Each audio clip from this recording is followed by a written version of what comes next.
Hello, everyone. Welcome back to another AIMBOT. Am I morally bankrupt or them? It's good to see you, and my shirt is flying open all over the place. Yeah, hello. Welcome back to AIMBOT. Am I morally bankrupt or them?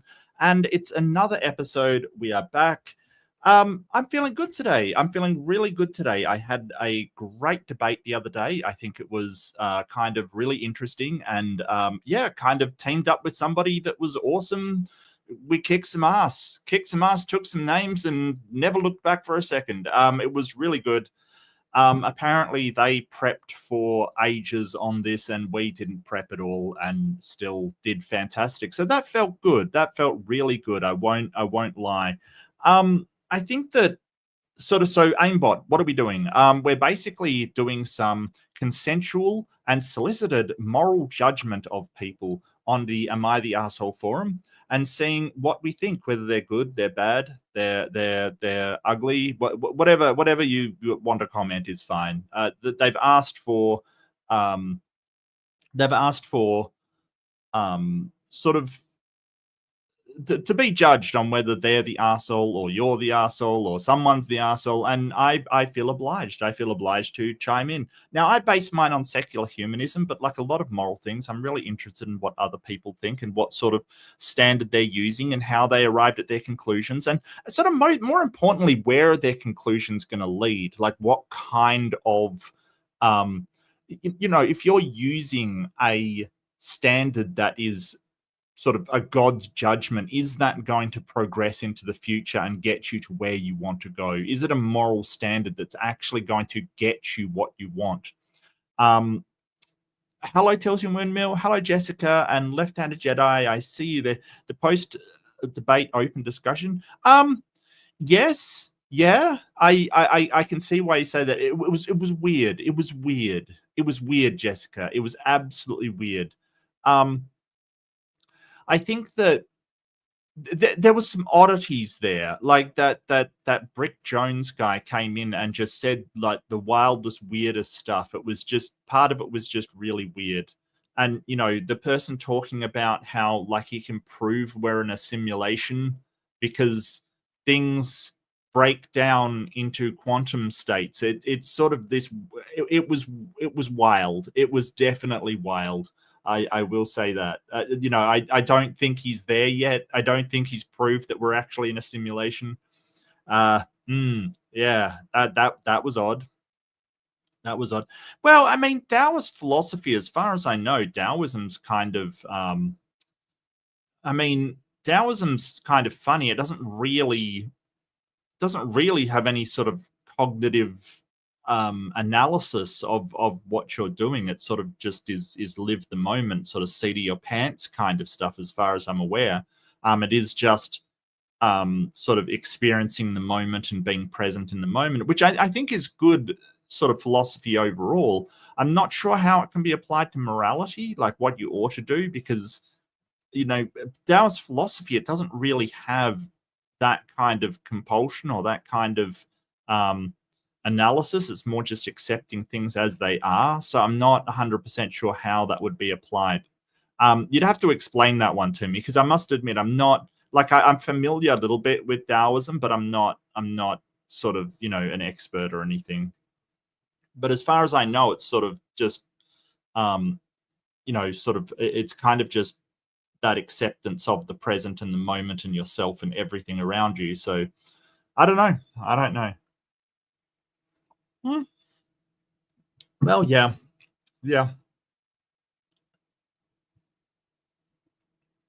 I get what you're saying. Balance and sort of, yeah. I get what you're saying. But I have noticed, and something I wanted to show you guys was, I was talking last week a lot about like, where are all the protests? Where are all the people? Like a couple of thousand people getting together. I picked this up when AOC did a rally to basically it was stop the oligarchy against Trump. And Elon, of course, him and his cronies, basically. And this is what I'm talking about. This was apparently like 35,000 people. And yeah, this is what I'm talking about, that they can't ignore. I want to play this because they took drone footage of it just to sort of rub in how many people are upset. So I just want to show this quickly. Now that's what I'm talking. That's a crowd, right? That is not a couple of thousand people. That is a crowd. That's a lot of people. You know, and there's more around the outside and things like that. You know, there is a ton of people.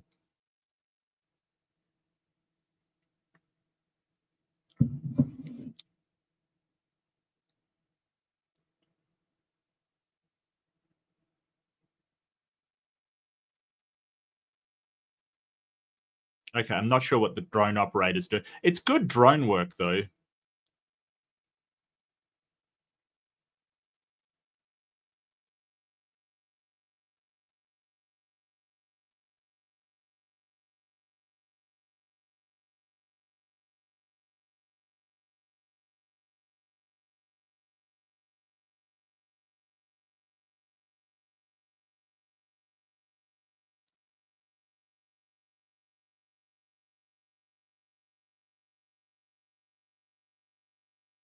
Well, I think you get the idea. That is really impressive and really like you can't ignore that kind of stuff. If you know more and more people join in, don't be scared. They can't arrest everybody in this crowd. There's no way. You know. Oh well, welcome, Tori. Yeah, no, I don't mind. I generally you know, I don't. So Denver, the freak. Denver. It's Denver, Colorado. I think Denver's in Colorado. I'm not the best on American geography, I've got to admit. But it's a fight the oligarchy rally by Bernie Sanders and AOC. So yeah, like really impressive stuff, and people are mad about the government and what they're doing and the lawlessness that they're going through. They're basically breaking every single law. Yeah, no, I look. So I think that overall religion can be harmful. It's not always harmful. It can be, but then again, I think that sort of, you know, atheists can do harmful things. I think that any institution can be harmful. I generally base how I treat people on their actions, how much harm they're doing to people. So, you know, I know many Christians that just they get on with their lives. They're very nice. They help people. They don't push their religion on people, and you know that's totally cool. I'm more than happy to engage with them, laugh with them. The thing is that a lot of the times the things that atheists care about and the things that religious people care about are the same things. We want a fair and free country, and we want to take care of people, and we want to um, sort of take care of family, take care of the elderly, take care of those less privileged. This kind of stuff usually, the only thing we're disagreeing on is sort of where the universe comes from. That's totally fine.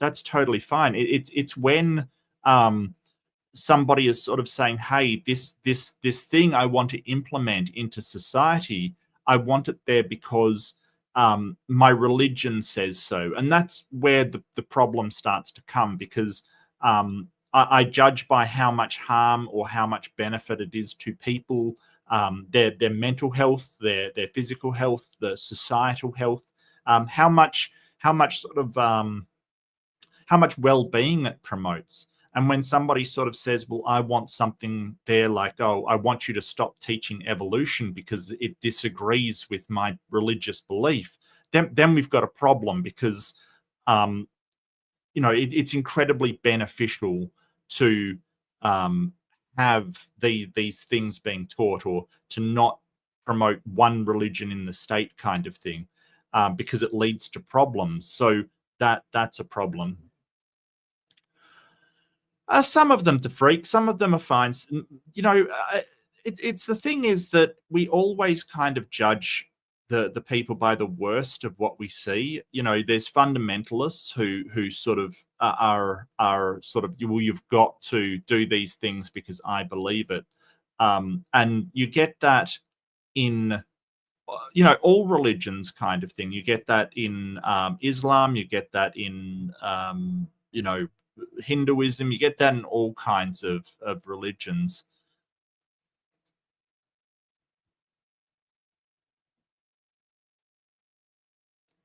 Religion gets very dangerous when it idolizes and fetishizes certain social modalities like tradition or discipline. Yeah, I think that is true, especially when they've sort of taken a literal view of whatever holy text that they have, and so anything that clashes with that literal view, regardless of how it impacts society, has to be wrong. It's very strange to me, but I think that can be true of a lot of different things, Jessica. I think that can be true of certain attitudes in society, like the traditional attitude towards women. And I know that is done by religion a lot, but it doesn't necessarily need religion for someone to have that idea that, hey, this is the traditional viewpoint, so it should be the one that continues.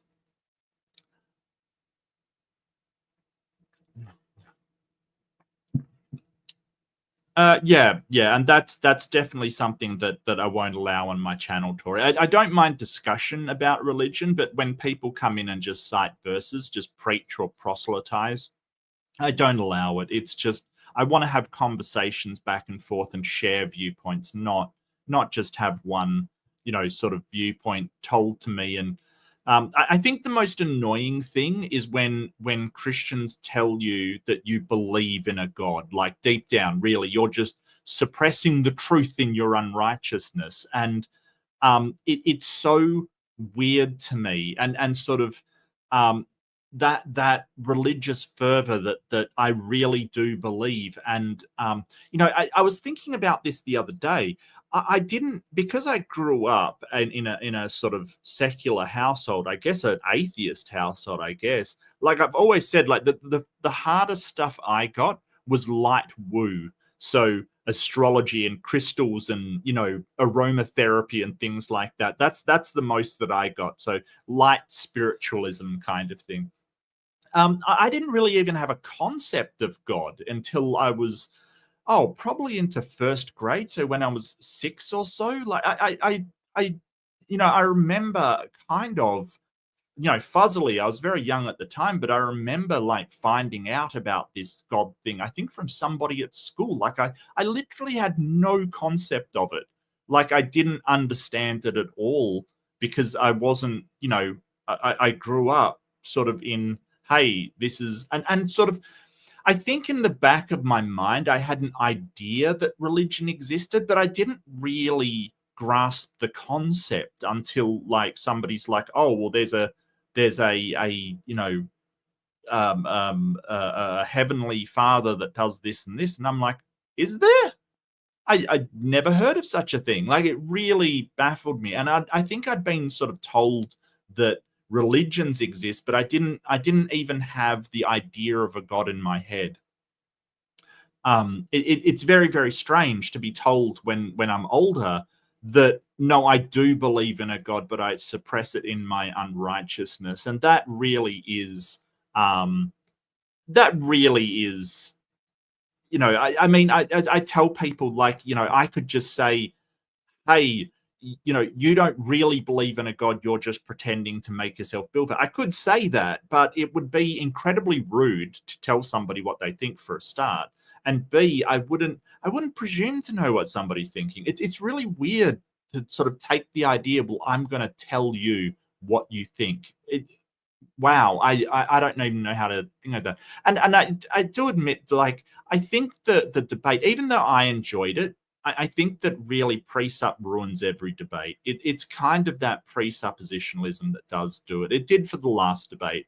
I think it would have been much better sort of talking about what God entailed rather than going back to, well, if you don't have a God, you can't know anything, which is weird.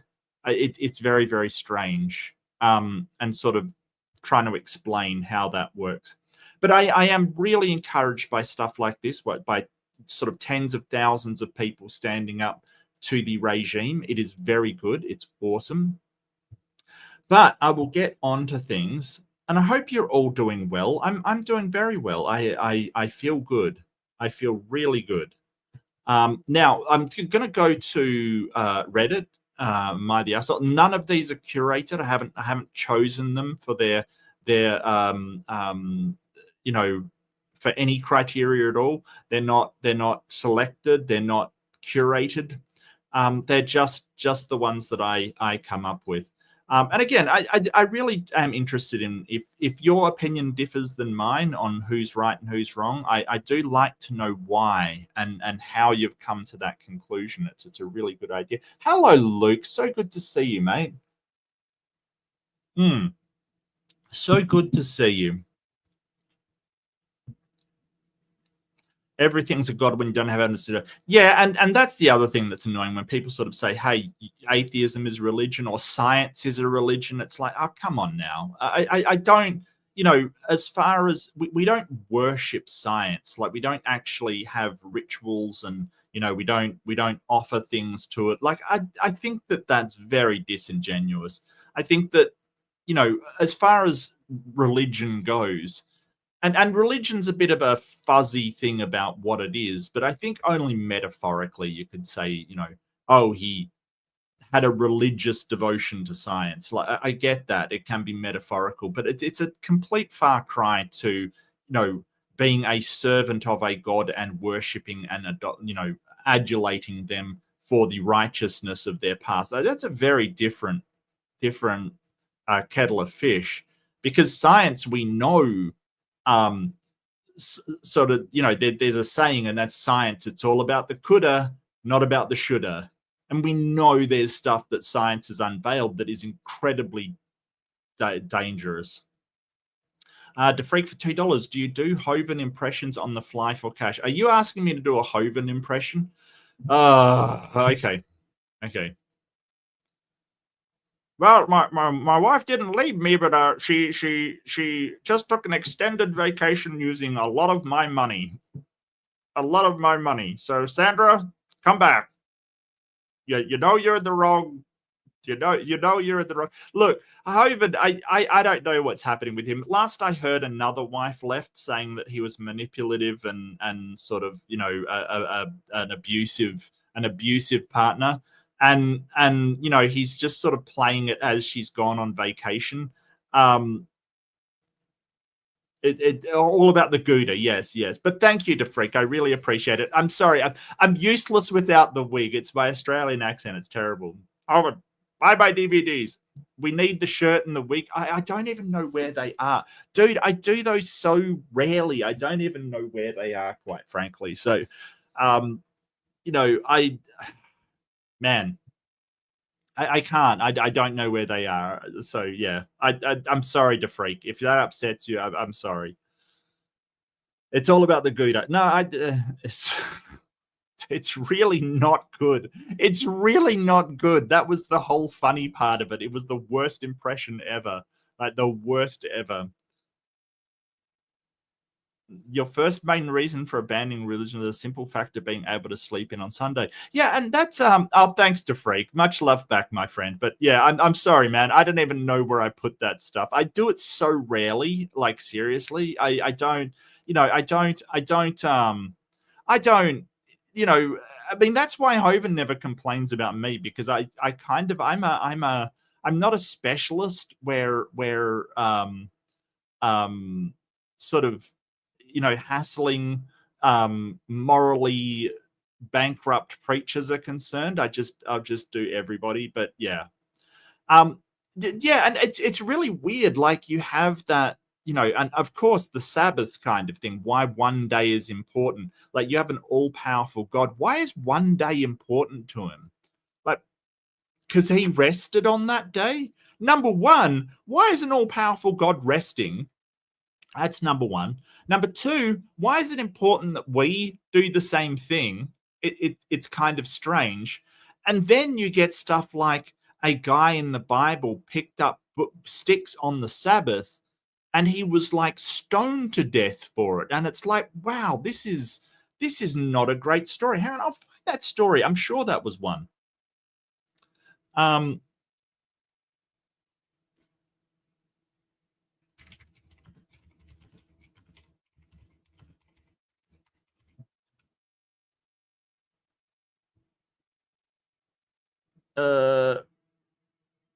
Yeah, here we go. This is Numbers 15, 32 to 36. Seriously, I'm not even joking. Now, while the children of Israel were in the wilderness, they found a man gathering sticks on the Sabbath day. And those who found him gathering sticks brought him to Moses and Aaron and to all the congregation. They put him under guard because it had not been explained what should be done to him. Like picking up sticks. What if he needed to like cook something? What if he was starving? Like it doesn't really give you any context, but he was picking up sticks, gathering sticks on this day. The Lord said to Moses, the man surely be put to death. All of the congregation shall stone him with stones outside the camp. So as the Lord commanded Moses, all of the congregation brought him outside the camp and stoned him with stones, and he died.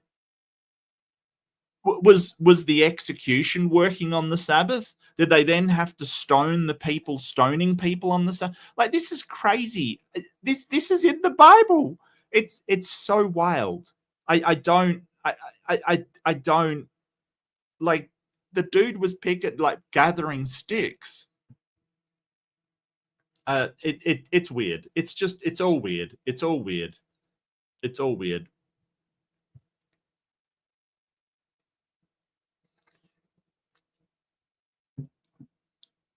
You were hoping from an email from Chris. Oh, yeah, no.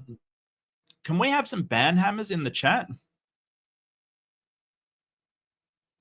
I'm dreaming of a ban Christmas.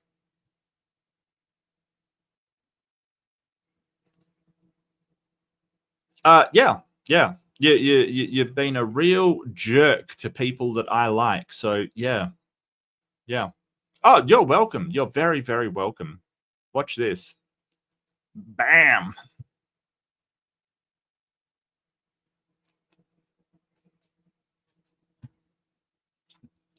Yeah, so the thing is, and that might seem sort of arbitrary and nasty to people. It's not.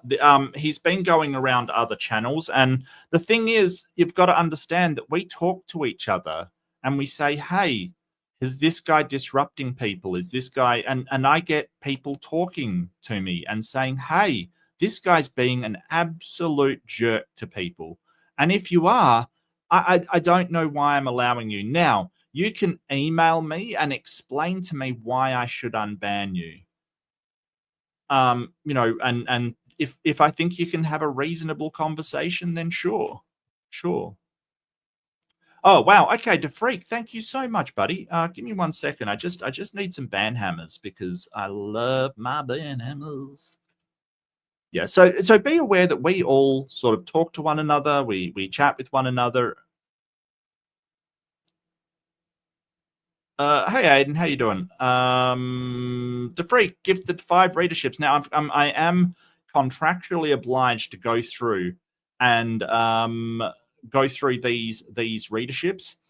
We have Sydney Raptor, Spooky, Bedhair, Sidath, Nair, and B-Dub, and Atheist Junior. Thank you. Enjoy your emotes and other fun little things. Enjoy. So I'm contractually obliged to read those out in my best WWE voice. Hey, Aiden, how you doing? And thank you so much for your readership, the freak. Really appreciate it, man. Yeah.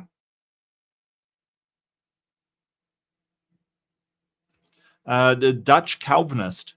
You know what? I've missed the Calvinists. They're not too bad, to be honest with you. You know, Calvinists generally will go, "Hey, we're the elect, and you do your own thing. We don't tell you what to do." I get along fine with Calvinists, to be honest with you. A lot more than people sort of telling me what to do, because they're kind of like, well, if you're not the elect, I've got, you do your own things. You do your own things. And that's totally fine. That's totally fine.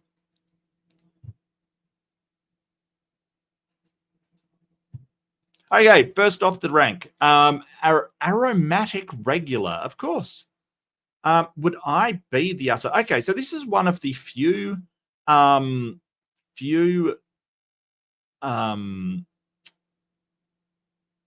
what's my email? It's in my channel description. You just have to prove you're not a robot. I assume that you can do that. I'm pretty sure most people can.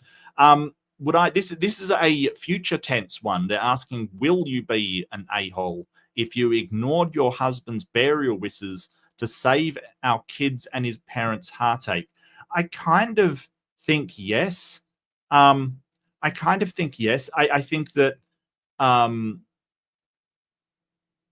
like kids and parents, like I get that they may not like the burial ceremony that your husband, but I mean, why wouldn't you honor their wishes? I think that there's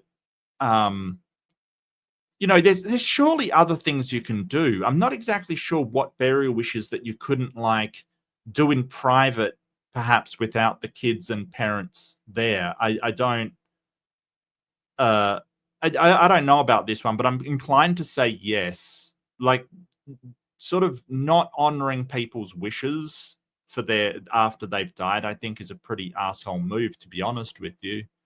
I don't see that as cool at all.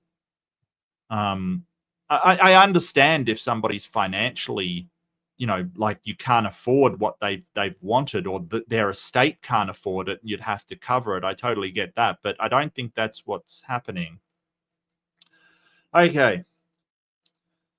I'm going to anonymize as much as possible by omitting details because I feel the situation is unique enough. People we know might make the connections. Okay, that's totally cool. Totally cool. I'm with you. I'm with you. I'm Muslim, so is our whole family. In the last few years, my husband has been having issues with his faith and was leaning agnostic or atheist. Sure. Deconstructing, a lot of people have been there. Look, I have all the empathy for people who are deconstructing, people who are going through it. I don't sort of beat this drum a lot, but I do charity work for recovering from religion and try to not to try and deconvert people. That's not what they're doing. Just try and talk to people and say, how do you feel about, your things that you're going through? Try to help them deal with some of these feelings that are coming up, and they do really good work, and I'm really proud to be associated with them. But it's not sort of deconverting people. It's sort of saying, oh, you're struggling with your religion. Do you want to talk to somebody that isn't going to judge you, that isn't going to go, hey, you don't have enough faith, or that won't tell people, hey, all you got to do is just have faith. That's never something that comes out. But at the same time, we're not saying, hey, dump the religion. That's not what we're there for. We're there to say, hey, we're just a neutral voice. You're struggling with religion. If you need to talk to somebody, we're there. Really good. Oh, hello, apostate sisters. I presume that is Patty, because Patty usually is the sister who is using the official account. I'm gonna guess. Correct me if I'm wrong, Patty. Correct me if I'm wrong. Church is more social, and that's totally cool. Like, I totally get it. There are some churches, the Universalists, that sort of say, hey, we accept any religion or no religion at all. It's just a community thing. And that's cool. That's totally fine with me. Absolutely fine. Hello, Purple. Good to see you. Always good to see you, Perps. A few months ago, we found out he is terminally ill with an aggressive form of cancer. Yeah, that's really sad. That's really sad. He did a round of chemo and considered going on another round. The prognosis is not great, so me and him are having a lot of end-of-life conversations. Yeah, and it's rough. It's really rough. That's a downer. I'm so sorry to hear that for people. And that's the thing. Cancer doesn't care what religion you are. Cancer doesn't care I lost my mum to cancer. It doesn't give a shit what you feel, doesn't care if you're atheist, if you're Christian, if you're Muslim, if you're whatever. It's just a human problem. And, you know, yeah, exactly. Yeah. Just, hey, what a place. AA killed your sister. She was in the program 3 times. They kept telling her work. She just had more faith in God. Yeah. And um, I've got issues with AA and NA. Um, I really have some issues with them, and this whole idea to surrender yourself to a higher power and sort of say, hey, I don't have control over this kind of thing. I don't think it's keeping with modern psychoanalytic techniques. I think there are much better successes in sort of programs that will use psychological tools in order to, yeah, I remember that. And, absolutely missed. I'm so sorry, Purple. It's a shame. It's a real shame. It's, I don't know anybody that hasn't been affected by this. Like anybody, everybody has been affected. Yeah. So sorry for your loss, Purple. My heart goes out to you.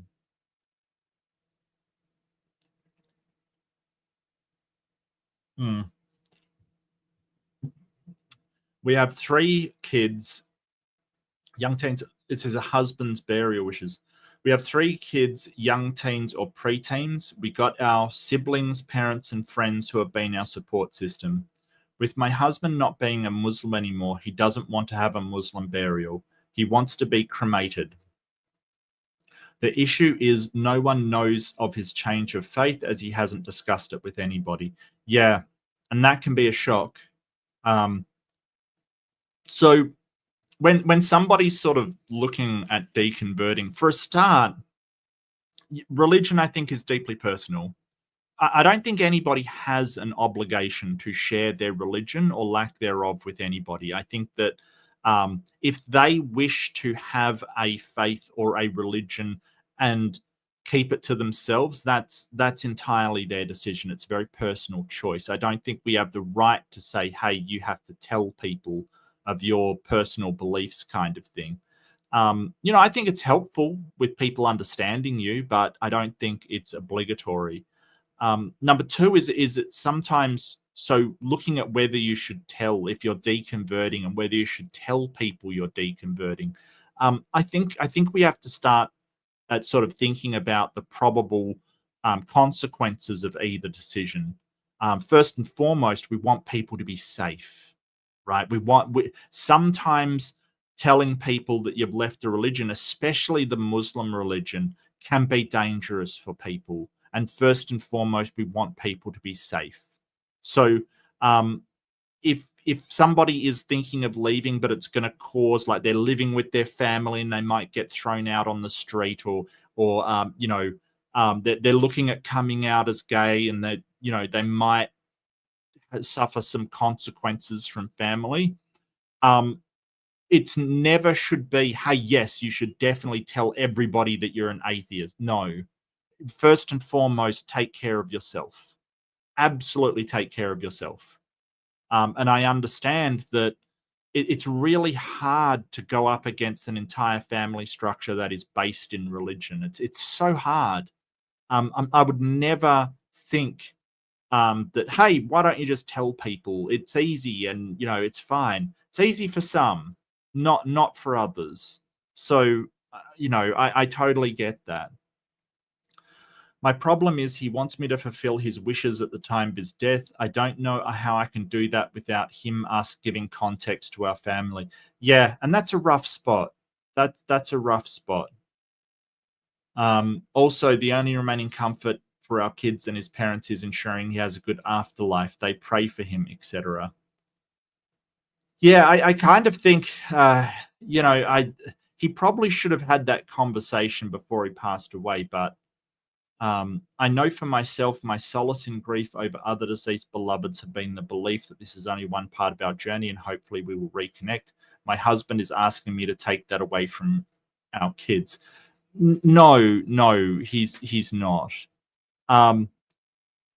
So, and this is a really rough thing. You don't want your kids to be upset that he's not part of the religion, but it's the people that convince them that the religion is real that are really doing the damage. If you sort of said, hey, we don't know what happens after you died, but we think this, and then you sort of said, yeah, your father doesn't really think that anymore, it wouldn't be such an impact. But I don't want to fight him, especially considering the situation, but I would stuck and would love recommendations on either how to talk him out of it or how to get us to tell his family his wishes. I've considered going along with him and then at the end doing a Muslim burial, but that doesn't feel right to me. Would I be the arsehole? Yeah, absolutely. I'm sorry, but yes, yeah. If you're not respecting his wishes, then yes. It's a difficult conversation. And the problem is that people don't want to tell others in their congregation that they're having doubts or they're having a second thought, so they don't say anything at all. And so when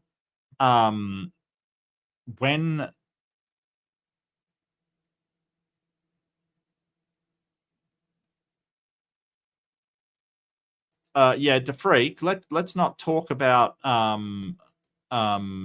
moderated decisions in the chat, please. Let's just drop it, and if you need to, you can email me or get me on Discord, and I will discuss it there. So let's just drop it, okay? Because I don't want to have an argument over moderated decisions. I 100% stand by Aunt Jer's decisions. Occasionally, everybody gets it wrong. Occasionally. Oh, it's on another channel entirely. Okay, well, yeah, especially then. Come on now. Come on. DeFreak, you know better than that. Come on, buddy. If you need to talk to me, you can always grab me on Thingo. But if it's not my channel, then it's not really something that I feel comfortable talking to Aunt Jer about, because it's not even my channel. So, I would probably recommend contacting whoever's in charge of moderation or the owner of the channel that you were talking on. But don't bring it up in chat. It just distracts everybody and causes problems.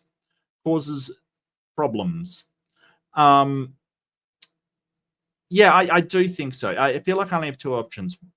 If I ignored my husband's wishes to save our kids and his parents the heartache surrounding his burial choices, if I forced him to have a conversation about his wishes with the family before he passes.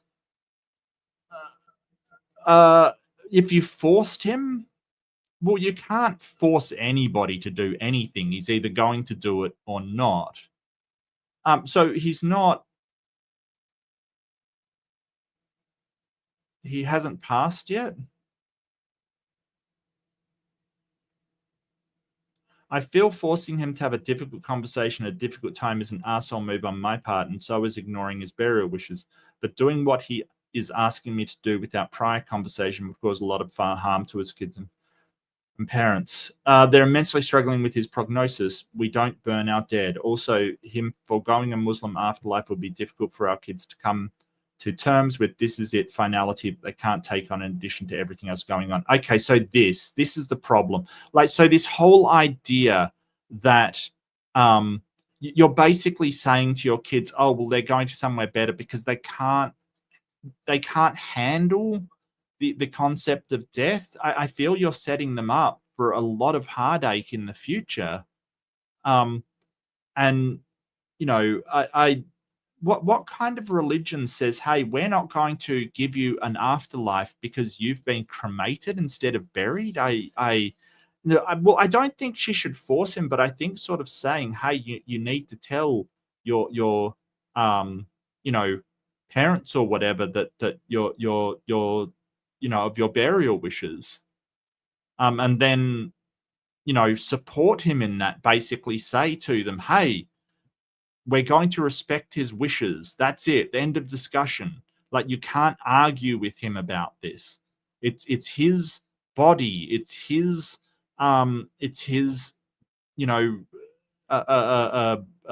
wishes at the end of his life. Like, how can you argue with that?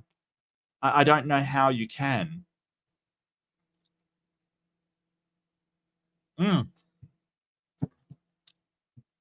Well, I think that if he is at the nearing the end of his life, and that is tragic, it really is tragic, that they should have that conversation and just say, "Hey, these are my wishes, and I want them followed," and then support your husband 1,000% through that.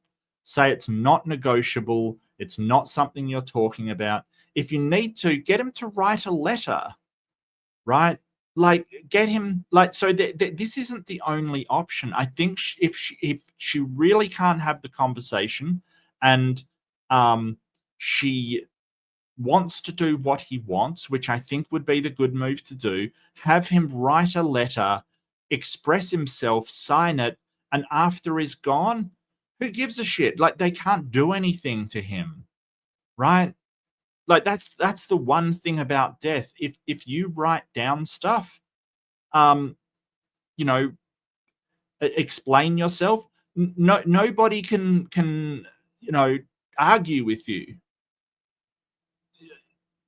At that point, you're beyond argument. You're not paying attention anymore. So, I would probably, if you can't have the conversation and you do not want to ignore your husband's wishes, I would, you know, get him to write down or dictate what he wants, and then just say to the family, look, this is what he wanted, and that's what will happen.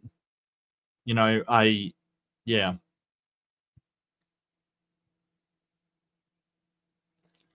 No, it's an incredibly difficult conversation, Purple, and um, I you know, I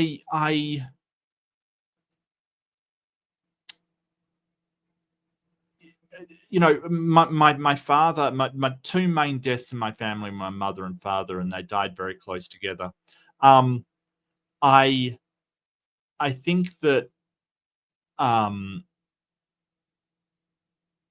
I sat with my mother. My father's was very, very sudden, but I sat with my mother and we had these conversations. Um, what she wanted to have happen after, even down to what after the funeral, we were going to go to her favorite cafe and sort of talk about her and laugh, and just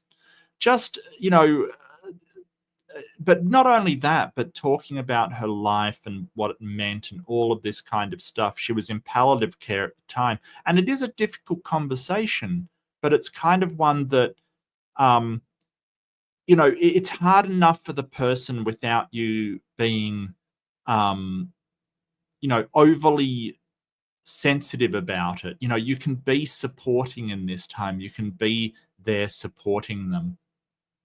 But yeah, it's an incredibly difficult conversation. Yeah, that's true, Anja. If you feel like that would probably be, I mean, I would hope that people would, do what the person passing away would want without, legal stuff being involved. But I suppose that we shouldn't assume that, because sometimes people don't do that. I have no idea why. I just, maybe it's me. Maybe it's me. Okay. Now I'll start up a poll. If you're unfamiliar, if you haven't been here before, um, would the poster be right in violating her husband's wishes? Because that was the original question. And I mean, I'm going to say a hearty. I mean, just yeah. It's sort of, all of these are usually in the past tense. It's usually like actions in the past tense, but just keep in mind this is future tense. I kind of think that would be really horrible. I really would think so. I think that would yeah, that would suck. That would absolutely suck. And I think that it's hard to um it's hard to um it's hard to have those conversations, but I think it is the moral thing to do, because having you know, it might be a difficult conversation. You may not like doing it, but I think the comfort of having our wishes respected after we're gone is the best thing for everybody concerned.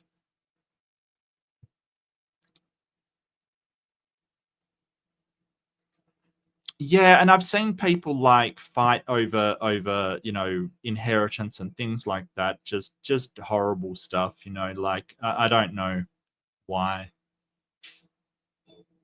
Not that much where I'm from, Andrew. Not that much. Lynn and I got a will done. It didn't cost too much, maybe like a couple of hundred, maybe. But that is in Australian dollars, so it may be less. I don't know. I don't know where you're from, but it wasn't that much,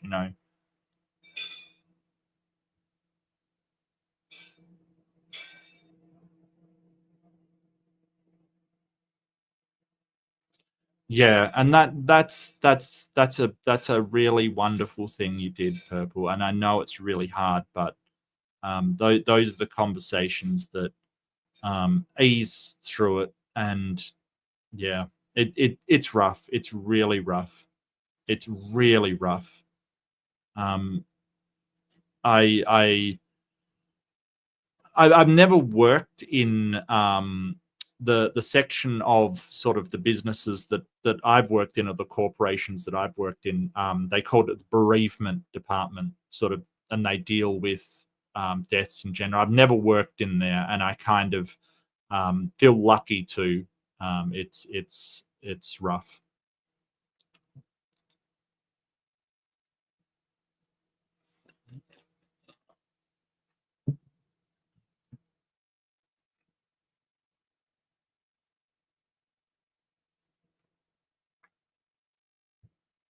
Yeah, possibly. You could be right. You could be right. I've got no idea. We just got one done at some lawyers. Yeah.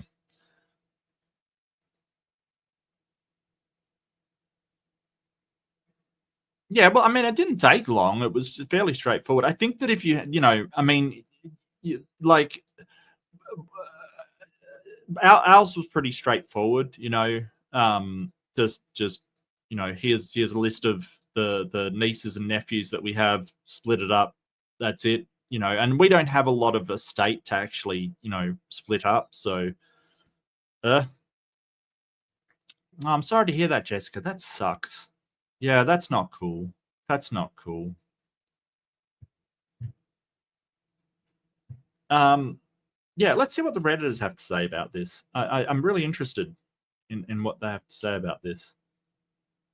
I think he should honor his wishes, but I think he needs to be the one to tell his family about a decision. I kind of agree with that, but it might be really hard for him, and he might not be up to having, like, when you're basically, and especially the Muslim religion, you're basically being an apostate, and that is really big. If he doesn't feel up to it, that's where I think that writing it down can actually be be the way to go. If you do not force him to have a conversation with his family about why he doesn't want to do a Muslim burial, then you can rest assured your kids and the rest of his family will blame you for the rest of your life. Yeah, I'm not sure about that one, Chief, but maybe. They need to hear it directly from him. Otherwise, they will just assume you're doing what you wanted and not what he wanted. I'm not going to give you a judgment, though, because this is an incredibly difficult situation. I'm very sorry this is happening to you and your family. Yeah, it sucks. I've been trying to explain this to him. I need to have a solid relationship with our kids, as I will be the only remaining parent doing something. This would look like I hated their dad. Cremation for us is seen as a desecration of the body. Ugh, religion. Ugh.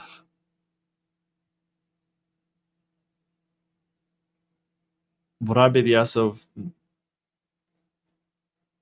before he passes, do this one? I agree. It seems to me the most sensible option. Yeah, it does. It does. This is an impossible situation where both sides have valid concerns. He has the right to decide what happens to his body, but you also have to live with the consequences of that decision. If he won't talk to his family, you're left with an impossible choice. If he won't tell them now, he's leaving you to deal with the fallout alone. That's not fair. His burial affects more than just him. It affects the family he's leaving behind. If you cremate him without preparing them, it'll feel like a betrayal and add unnecessary trauma. None of that is false. I kind of agree with that. You wouldn't be the arsehole for pushing him to have this conversation now. If he refuses, you'd also be justified in choosing a Muslim burial for the sake of your kids and your parents. But he doesn't get to avoid the hard part now and dump the consequences on you later. Yeah, but you know, I actually agree with this, the first one. Like, I can't. Nobody's morally bankrupt in this one. Like, seriously, this is a case of it's an impossible situation that she's in. It's terrible. I kind of agree. But I can't blame him either, right? He's at a point of his life where he's having a terrible time, and the whole idea of talking to his highly religious family about, you know, changing his religion, like, when he's struggling to live, is probably the thing that he doesn't want to do. Like, it's just no, like, it's just a terrible situation. It's a terrible, terrible situation. Ugh. Where did I get up to? Your husband either needs to have the tough conversation with his family, or he needs to have the lawyer meet with him and put it in writing that he wishes to be cremated. This is the way. Do everything through a lawyer. Yeah, and that's sort of what we're talking about. Your family will not believe you if you don't have a notary or something like signing off. Yeah, I agree. Yeah, if his family may not believe you, sure. Could you get a husband to record a video explaining his wishes? Wills, despite being a person's wishes, can be contested unless unfulfilled. Maybe with a video of your husband will help to explain the family his wishes without actually having to deal with the family now. Reading it and seeing it are two completely different things. That's actually a real good suggestion. Yeah.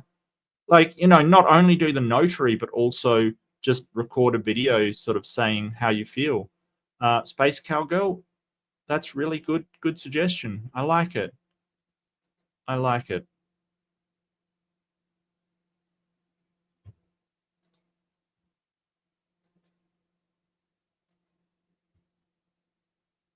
What's going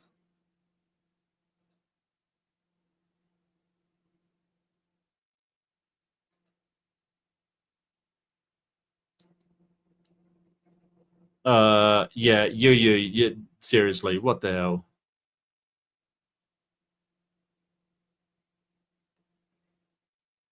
Not the answer. This might be a monstrous take on my part. A body is just a body once the person is gone, so it really doesn't matter what you choose to do. However, well, okay. Yes, I agree. I agree that the body's just a body once the person has passed away. Yeah, I agree with that. But there's more to it than that. Um, it's about the people. It's about, you know, the mother and the you know, but respecting somebody's wishes for their body is important. But also, you know, how it's treated is important to other people. So yeah, body's just a body, but it is important how we treat that body. However, I'd speak to your husband and make him be the one to tell. Yeah, I really like the idea of doing a notarized will, or you know, notarized wishes of bereavement. I really like the idea of doing a video to sort of say, hey, this is what I feel in my heart. I really want this. Don't blame my wife would be a really good idea to put in it. This is my choice, you know, would be really good to put in it. And, you know, that would um sort of, you know, heal a lot of those tensions that are going to arise from it happening. I really think that's a good idea. What are my awesome peeps thinking?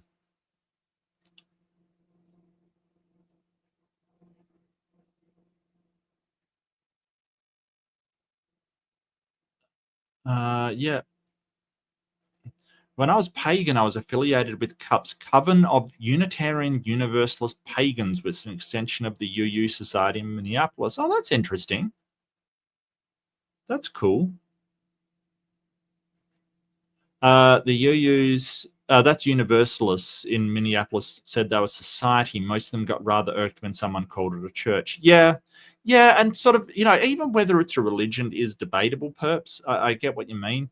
I don't have any problem with them whatsoever, Aunt just says people take it as a personal insult when you tell them you're leaving their religion. Well, in the case of Islam, it doesn't help that sort of it clearly states that people that leave the religion are apostates, and apostates deserve death. Basically, that it clearly states that, which is just horrible.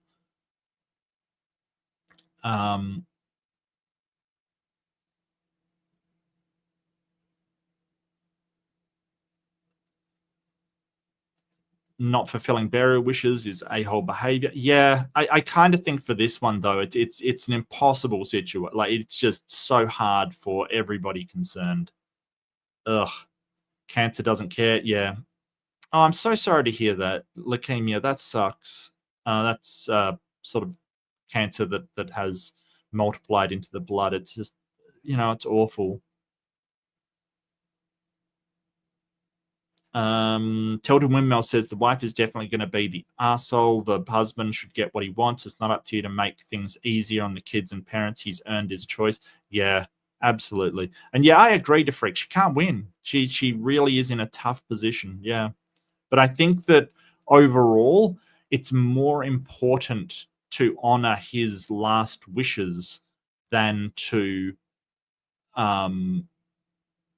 I think if it were me, I would say it's more important to honor those wishes than to be liked by my family. I know that not everyone will agree with that. That's a very nuanced point because, I guess I have the luxury of not really caring that much about what my family thinks of me. But, I guess I've got that luxury.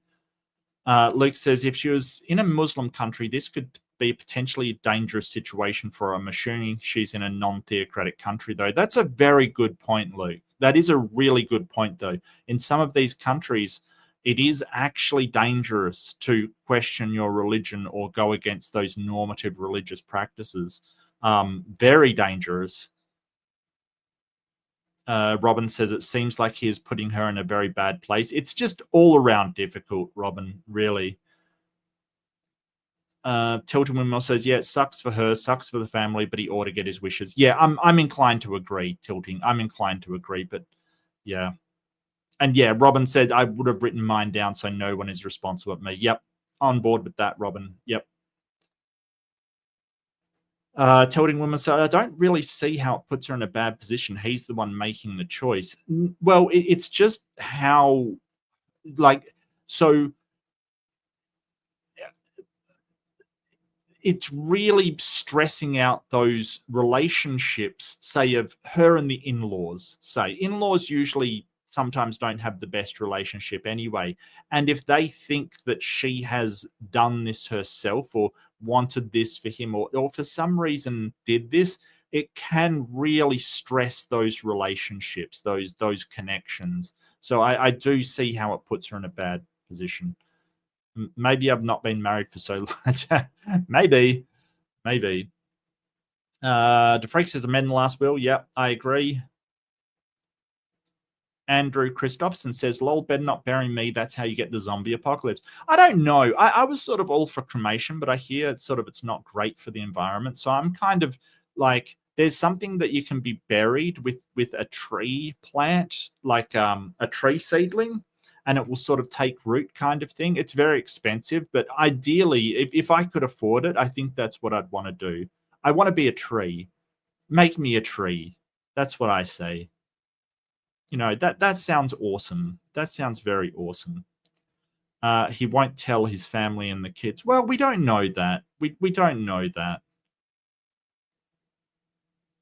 It's very difficult. Yeah, absolutely.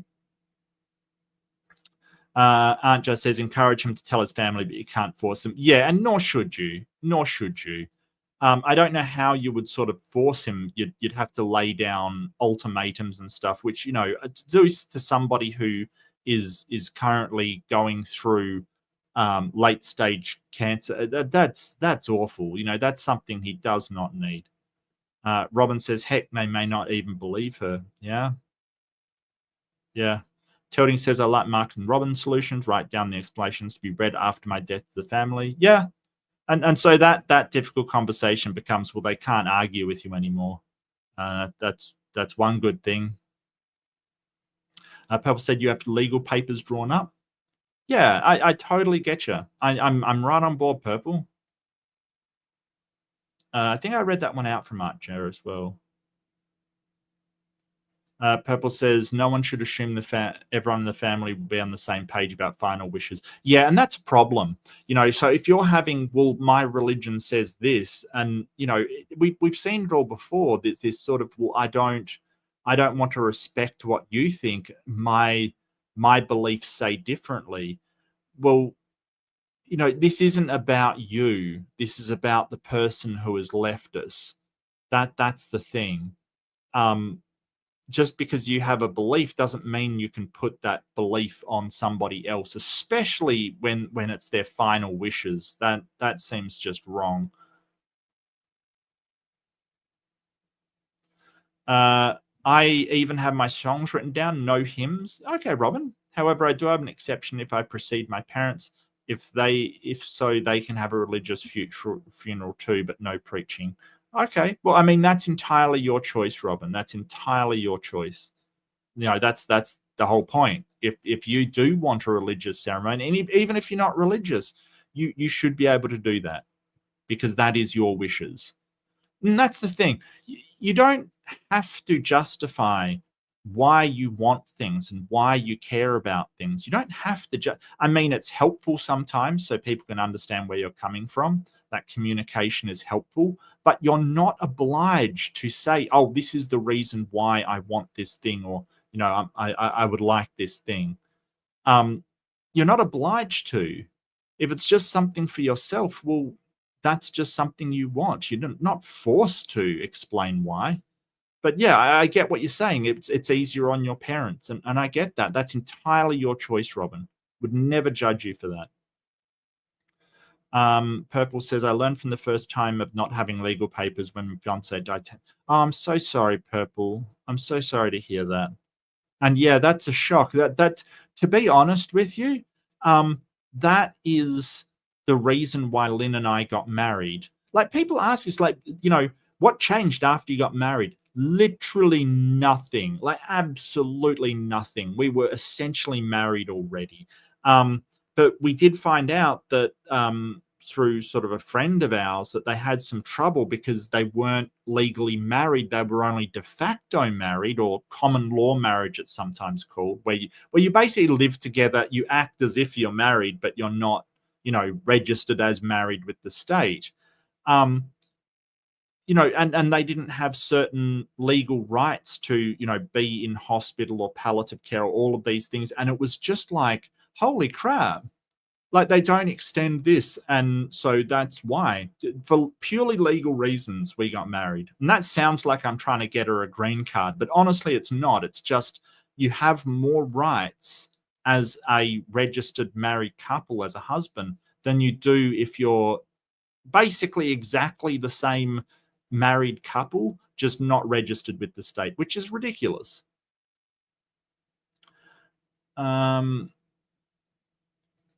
Tilting says, I used to have a list of songs, but I've lost all that paperwork over the years. My chosen songs will be totally different now. Hey, you can make a you know, a living playlist for your death. You know, that sounds ironic and poignant. You know, the playlist is living.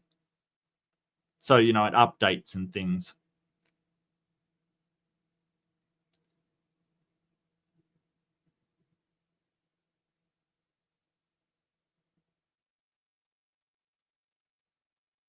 And Tilden Williams says, depends how messy your financial. Yeah, best transfer any wealth now to a trust and keep the will mixed with that. And all of that can be thousands of dollars. Yeah.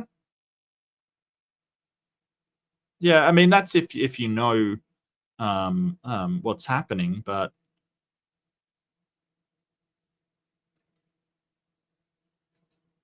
it's easier when you are poor. It gets messy when the more valuable things that people argue over. Yeah, absolutely. Yeah, I totally agree with that. I totally agree.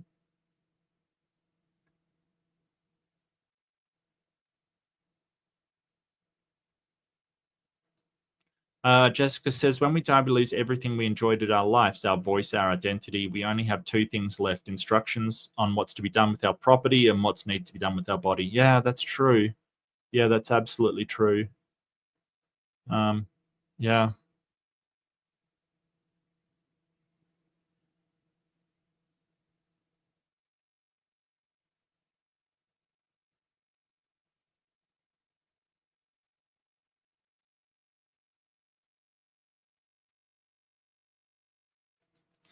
Purple says, my greatest regret is I have no recording of the late fiance's voice. Oh, that's sad.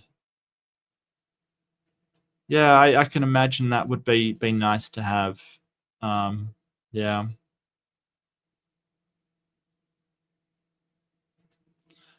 Jessica Bell says, as long as we are alive, we have the ability to speak for ourselves. Once we're dead, we are voiceless. We are then reliant on others to speak for us and not put alien words in our mouth. Yeah, and that's something that really made me mad when I learnt about it. It was the sort of posthumous conversions that that some religious people were doing on others. They were sort of going and converting them to a religion after they died. It was absolutely ridiculous. Absolutely ridiculous.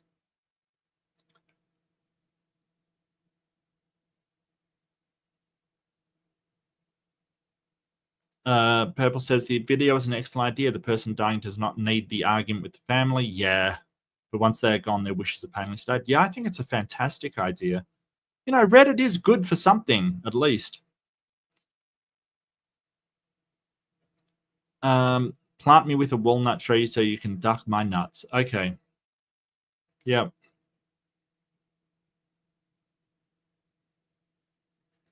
Purple says, I've always wanted a tree planted over me. A couple of years ago, that was made legal in Minnesota. Oh, that's nice. Before my body is disposed of, I want my brain donated somewhere that it can be used for autism research. Yeah, and some people do. That's the other one I considered, having my body donated for medical research. Um, I don't need it anymore, and I don't have um, any kind of attachment to sort of that corporeal things. So I don't mind. The thing that would probably stop me is maybe it's something I should discuss with Lynn and see how she'd feel about it.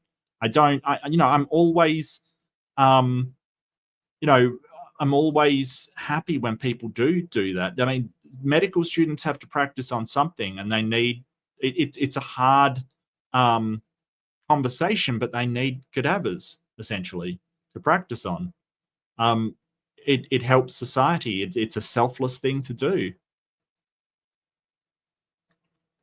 Some people really hate the idea, but I don't. I'm fine with it. But I would never sort of say, "Hey, you've got to do this." No, no, absolutely not.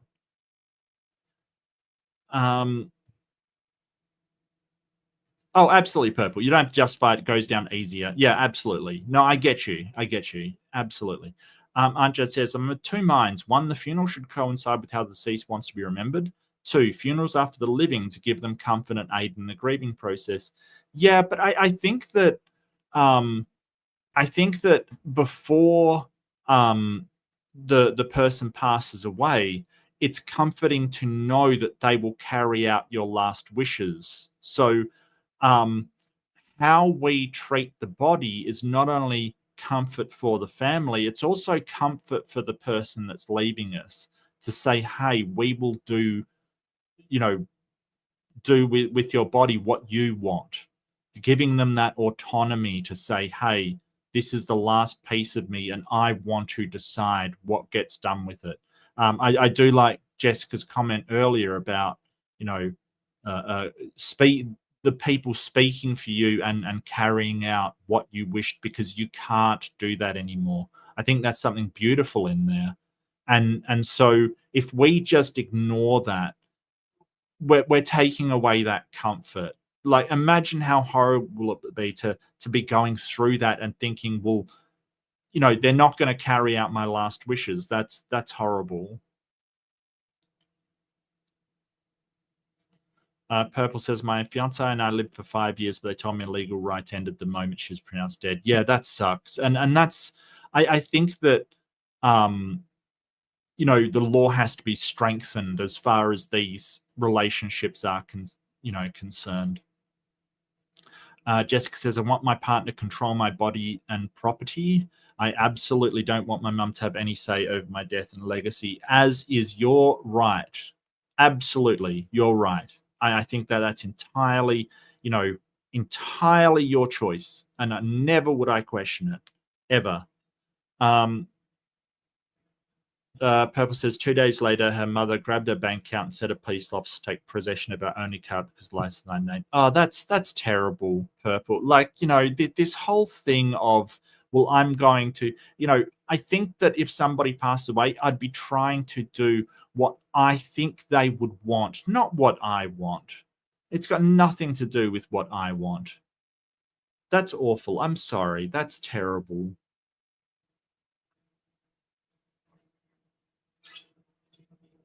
Purple says, I know my family want to have a traditional funeral where people say a lot of bullshit about me. I refuse to be there. Yeah, I'm sorry to hear that. You know what? I would like a party for my funeral. Like, just enjoy. I know that's impossible for the people that love me, but I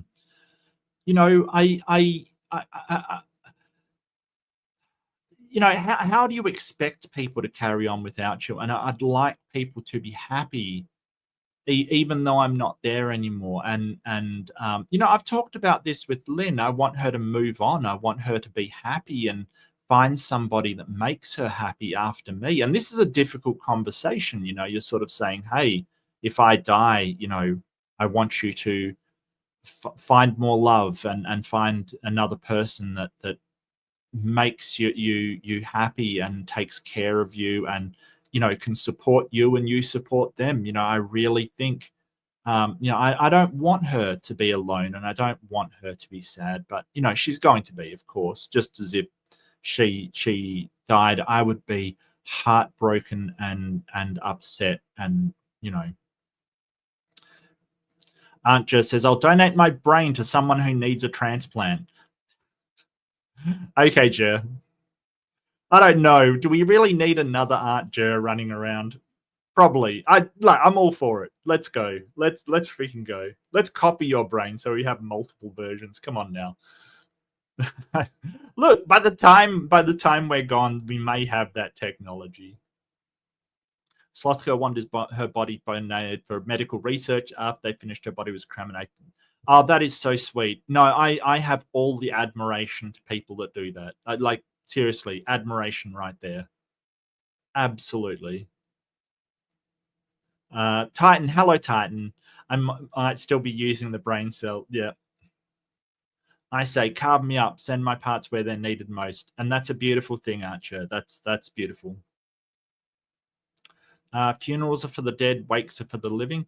I don't know. I mean, I think funerals are for the living as well. I think that release of letting go, I think that is part. Like, I don't think anything is for the person that's passed away, Jessica. That's just my personal opinion. I think that it's all for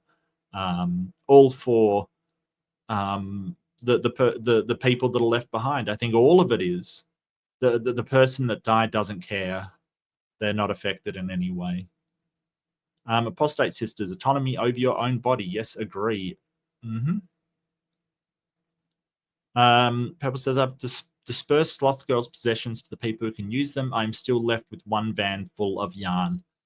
Yeah, and it's funny. My mother, when she died, she gave me tons of stuff, like just stuff that I couldn't use, and things. I think she just wanted things to be useful that she'd acquired in her life, so just things. And I mean, I took them and said thank you. Let them eat cake at my funeral, says Aunt Chair. That's a nice thing. Cake at funeral. I do like it. Purple said, Sloth Girl told me to take whatever was left in her bank account to buy booze and food. We had a bonfire party at her daughter's place. Oh, that's awesome. That's awesome. Titan says, I want my body to be preserved, painted gold, and dropped on North Sentinel Island so they can worship me as a god. You don't get enough worship here, Titan. Titan, you don't need more worship. All right, you just don't. You just don't.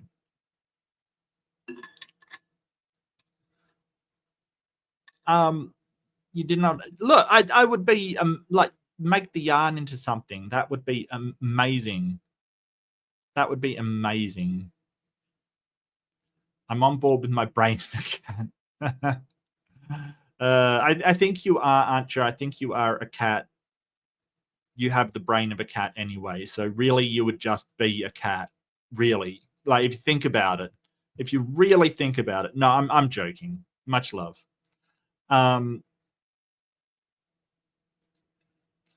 To be honest, I don't want any funeral to be held. Nothing, just another day. Yeah, no, and that's fair, Andrew, if that's your choices. But I don't think the funeral is for you. It's for the people that you leave behind. It's for them to say goodbye and have that release. And, you know, wow, it's gotten very morbid down here. I got to say, it's gotten incredibly morbid, and I really want to cheer this place up. I'm so sorry, people. I didn't know this was what it's about. All of this is just heartbreaking, though, like, seriously. All of it's just very heartbreaking and horrible. And look, if you've lost somebody, much love to you, and my condolences for your loss. And you know, we all do. What I don't get about something like Christianity is why people aren't happy when someone passes away if they're going to heaven. It's like deep down they know that it's not going on to a better place. It's the end of somebody. It's goodbye, and that's okay. And learning to deal with that is something that we've got to learn throughout our lives. And it always makes me sad when somebody can't deal with that and can't accept it. And you know, yeah, it's kind of sad, but that's okay. That's okay. They didn't say hello when I'm alive. Fuck them. That's I've said hello. I've said hello. I'm sure a lot of people have said hello. Okay. Look, just have a private one with like none of your family if they ignored you, and just your friends and people that actually cared. Like I totally get if you have a funeral or some kind of ceremony on your passing away, invite the people that gave a shit. Like, you know, don't feel obliged to invite anybody that didn't. Seriously, have a booze up, have a party. I don't know. You know, but it's all up to you. Like Andrew, I'm not going to tell you what to do. I just, you know, there's some options apart from, you know, the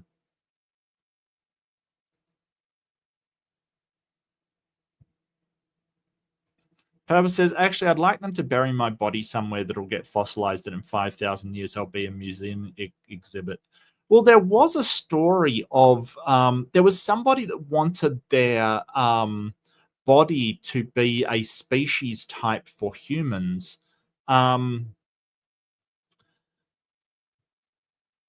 So the species type for humans is basically our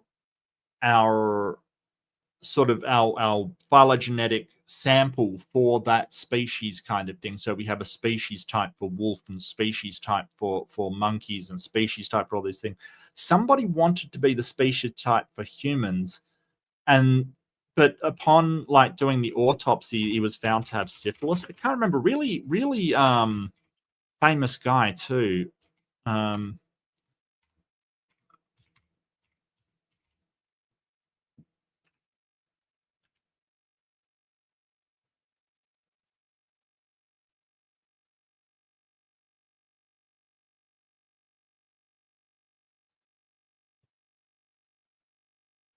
Let the dead bury the dead. Are we talking zombies here? What are we talking about? Are we talking about zombie gravediggers? What? This does not make sense to me. That sounds either A, messy, or B, a zombie movie. One of the two. One of the two. Someone will have to explain that to me.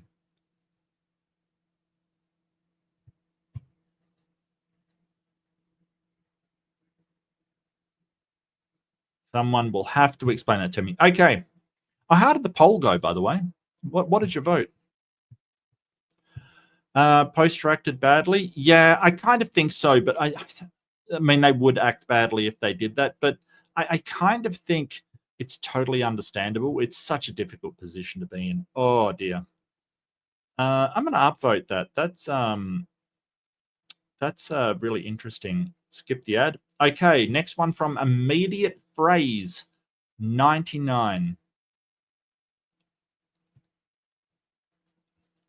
Jesus' disciples said to Jesus, "Let us bury our father first, then we will follow you." Jesus' reply was, "Let the dead bury the dead."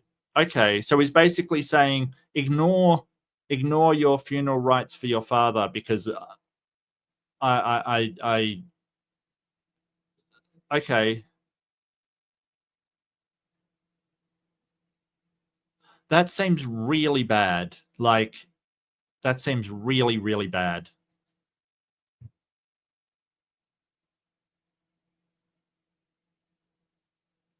That seems really unsanitary. Yeah, I kind of agree with Aunt Jer. That sounds very, very unsanitary.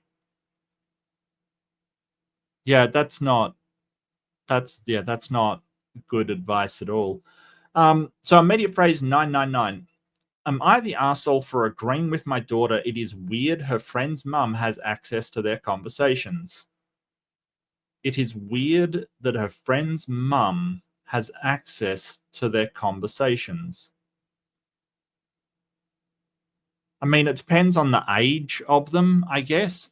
You would probably hope that after a certain point you would have some privacy. I don't know. That's very strange. That's very strange. But I mean, I watched a show recently that was like adolescence, and that was really confronting. Hard to watch, but very good, very good. Sort of talking about some really difficult questions. Um, I don't know. I don't know about this one. Not necessarily, but if you think it's weird, I don't think agreeing to that is being an asshole though.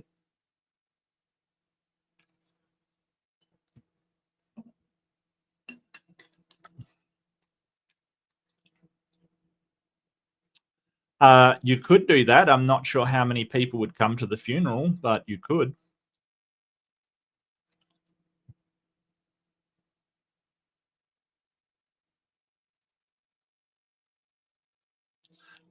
Yeah, no, I think that's absolutely heartless and callous.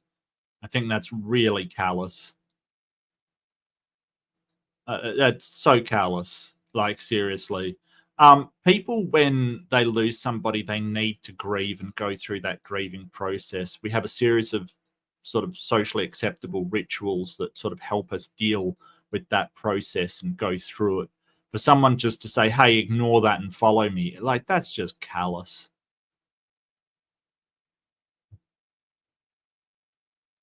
It's not for the person that died. It's for the person left behind.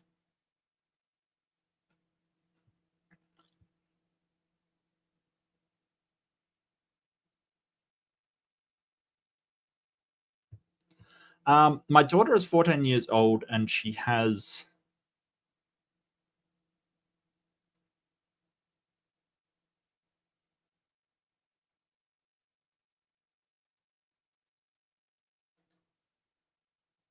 Yeah, everyone dies. What's theirs gone. Do what Yoda said. Miss them not, mourn them not. The shadow of greed, that is. Yeah, I don't take my life lessons from a fictional character for a start, that's probably a good idea.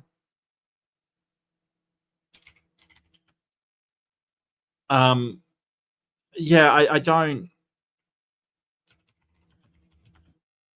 I don't.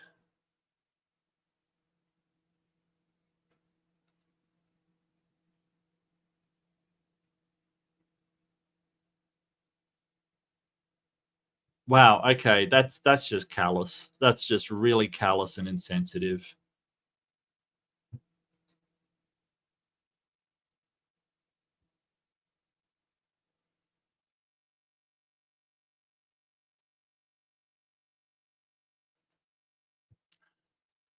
My daughter is 14 years old and has a friend, Chloe. She and Chloe has been friends for a little over a year now. Chloe's mum, Gina, is someone I'd consider pretty strict. I was aware she'd check Chloe's phone, and I know a lot of parents do this, but I found out a few months ago through my daughter that she'd respond through Chloe's phone to Chloe's friends. Okay. Really? I found a few months ago Chloe's friends, including my daughter. It was never anything overkill, just Chloe can't talk right now. She's busy with homework or whatever. I thought it was a little odd, but didn't say anything to Gina about it because that's her life and her business. I got a call from Gina earlier this afternoon. She was very pissed off and told me that my daughter was rude. I needed to start monitoring what she says, etc. Uh, yeah, I kind of, uh, and telling somebody that you've got to monitor your daughter, I don't. Yeah, dude, it's a fictional character, right? This is the problem. Who does Yoda come from in real life, and how do we know that what he says is actually good advice? Right? I get the importance of letting go, but it is the process that we have to go through. Like letting go is a process. Like just sort of um um um sublimating, just suppressing your feelings of grief because you want, miss them not, mourn them not. Yeah, really unhealthy advice, and we know that through psychological studies.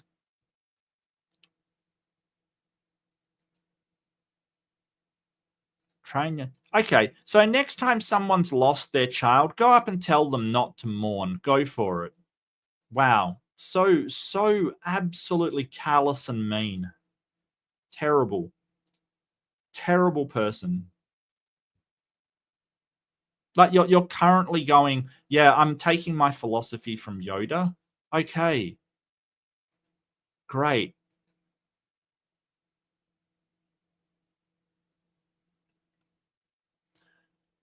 Uh, I asked her exactly what happened. She said my daughter gave her attitude via text. Okay, how could you have attitude via text? You can't really have um inflection or anything.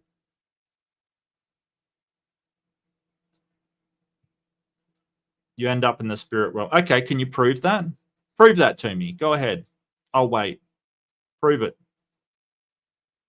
For a start, you've got to demonstrate a spirit realm actually exists. For a start.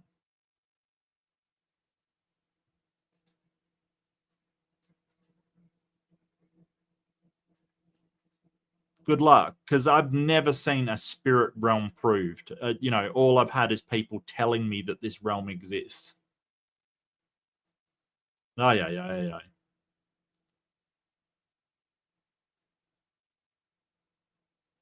I was still confused and asked why they were texting. Gina became exasperated and snapped through Chloe's phone. Oh, the Karen. I told her I'd call back and ask my daughter specifically what happened. Yeah, I just, if you're on your daughter's phone, my daughter willingly showed me her text. She had texted Chloe something. Gina had responded using Chloe's phone saying Chloe was busy. My daughter asked when Chloe would be available to talk. Gina told her when she's ready, so stop texting her. My daughter replied, "You don't have to be so rude." This is weird. This is weird. Like her replying for her. Oh, thank you.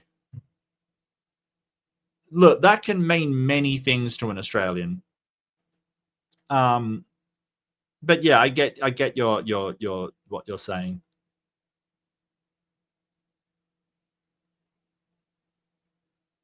Yeah, I think Seeker's First Kingdom is a sock account for somebody else, for that guy, his messenger or whatever the hell it is. I thought I banned you, bro. I thought I got rid of you.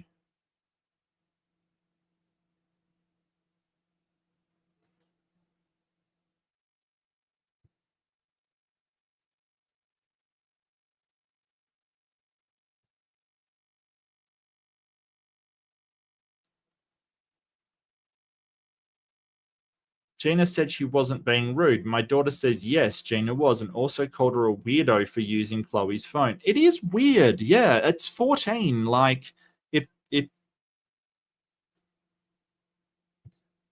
yeah, I said to email me, not create a sock account. Yeah, no, like seriously, sock accounts, using a sock account is ban evasion. What the hell?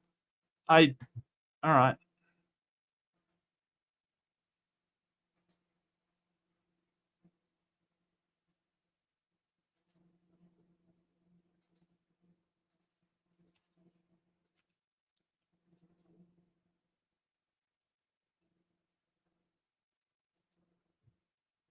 Sock it to you, baby.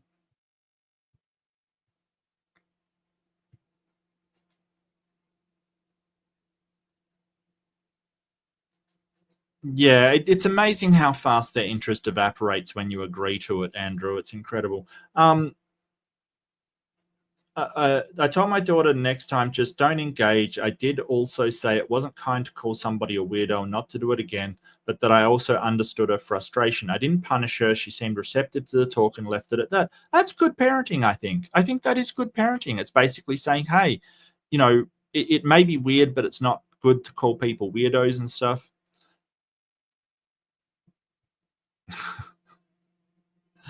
Really? Really? Wow. You're doing it wrong, Purple. You're doing it wrong. I don't even know if YouTube would get upset over that, to be honest with you. You know what I mean? Like, it seems like it would be, you know, um, it seems like it would be sort of, stat buffing or whatever, statistic. Yeah. Um, I didn't punish her. She seemed receptive to the talk and left it. I called Gina and told her I spoke to my daughter and handled the problem. Gina started ranting that I need to monitor my daughter's phone and have I seen some of the things she talks about. Okay, what? That's weird. Okay, that's getting even more weird. All right, that's getting really weird. She started on crushes, rants about teacher, saying there were times my daughter badmouthed me when frustrated. Yeah, I'm sorry. Do you think your daughter, when they're frustrated, just never says anything bad about you? What? What? What? I hate to like this. She thinks that her daughter doesn't say anything bad about her ever. Of course she will. She's a teenager. I, wow. I said that's all fine. I'd rather have her safe space to vent with her friends. After all, she's a teenager. Yes, yes. This. Gina kept pressing the issue and what would be done. I told her nothing. I spoke with my daughter and handled it. Gina said, but she insulted an adult. I'm sorry, was this person ever 14? I feel like I feel like she was never 14. The amount of adults I insulted when I was 14 was breathtaking. I what? I told her I handled it. My daughter didn't say anything that wasn't true. Gina was acting like a weirdo. She sure is. Wow. Now Gina is angry with me. My daughter doesn't care that I said all of this. However, my husband thinks I shouldn't have said it as it doesn't solve anything. Well, just conforming to, this person isn't doing anything either. and Gina can parent how she wants. However, I never commented on Gina's parenting until she tried to undermine and insult mine. Am I the asshole? No, I don't think so. She is acting like a weirdo. She is. I'm really sorry, but she is. That's like, if she wants to treat her daughter like that, I have issues, right? I think that trying to conform a child like that and monitor everything they do. Look, teenagers, they're going to do what they're going to do, whatever you do. Like, you can't stop them. Like, they're going to get a bit older. They're going to go out. Teaching your kids to have responsibility and think of the consequences of things. Shit has consequences. You know, doing these things has consequences. I think that she's doing the right thing. You know, it wasn't kind to call somebody a weirdo. If you do that, it may cause problems between you and your friend. You know, there's consequences for that. So explain why this thing, you know, don't just say, hey, it's not nice, don't do that. It's, well, if you do call her a weirdo, it may cause tension between you. It may cause tension between your friend because that's her mother. You might not see her as much. There's consequences to these things. Yeah. Oh, wow. But this is, you know, this controlling, over controlling behavior, it doesn't end well. It doesn't end well. You know what? When I was growing up, the most wild girls that I knew while growing up was the buckled down Catholic girls. I'll tell you that right now. Like, the ones that were, you know, had the very, very over controlling parents, they were the wildest, would do anything girls out there. I shit you not. It was always the you know, sort of repressed, over controlled, you know, people that you know, rebel the most. They just don't do it in front of their parents. That's all. All that you're like, when you over control somebody, all you're teaching them is, hey, do it when they're not there. How to get around them, basically. Ay, ay, ay, ay, ay. Ay, ay, ay, ay, ay. Well, but I mean, yeah, I mean, that really asking whether they should have called them a weirdo, I kind of, you know, I kind of say yes. Like, they've really got to know that this isn't normal behavior. You know, that this isn't arguing with somebody else's daughter on her friend's phone and then getting upset with somebody because they didn't parent as strict as you. That isn't normal. Like, really. Was the poster right for calling the parent a weirdo? The only concern that I have is that you've told your daughter, don't call people weirdos, and then you've gone and done it yourself. It's kind of undermining the lesson that you were given. You know, I can see that's hypocritical. Now,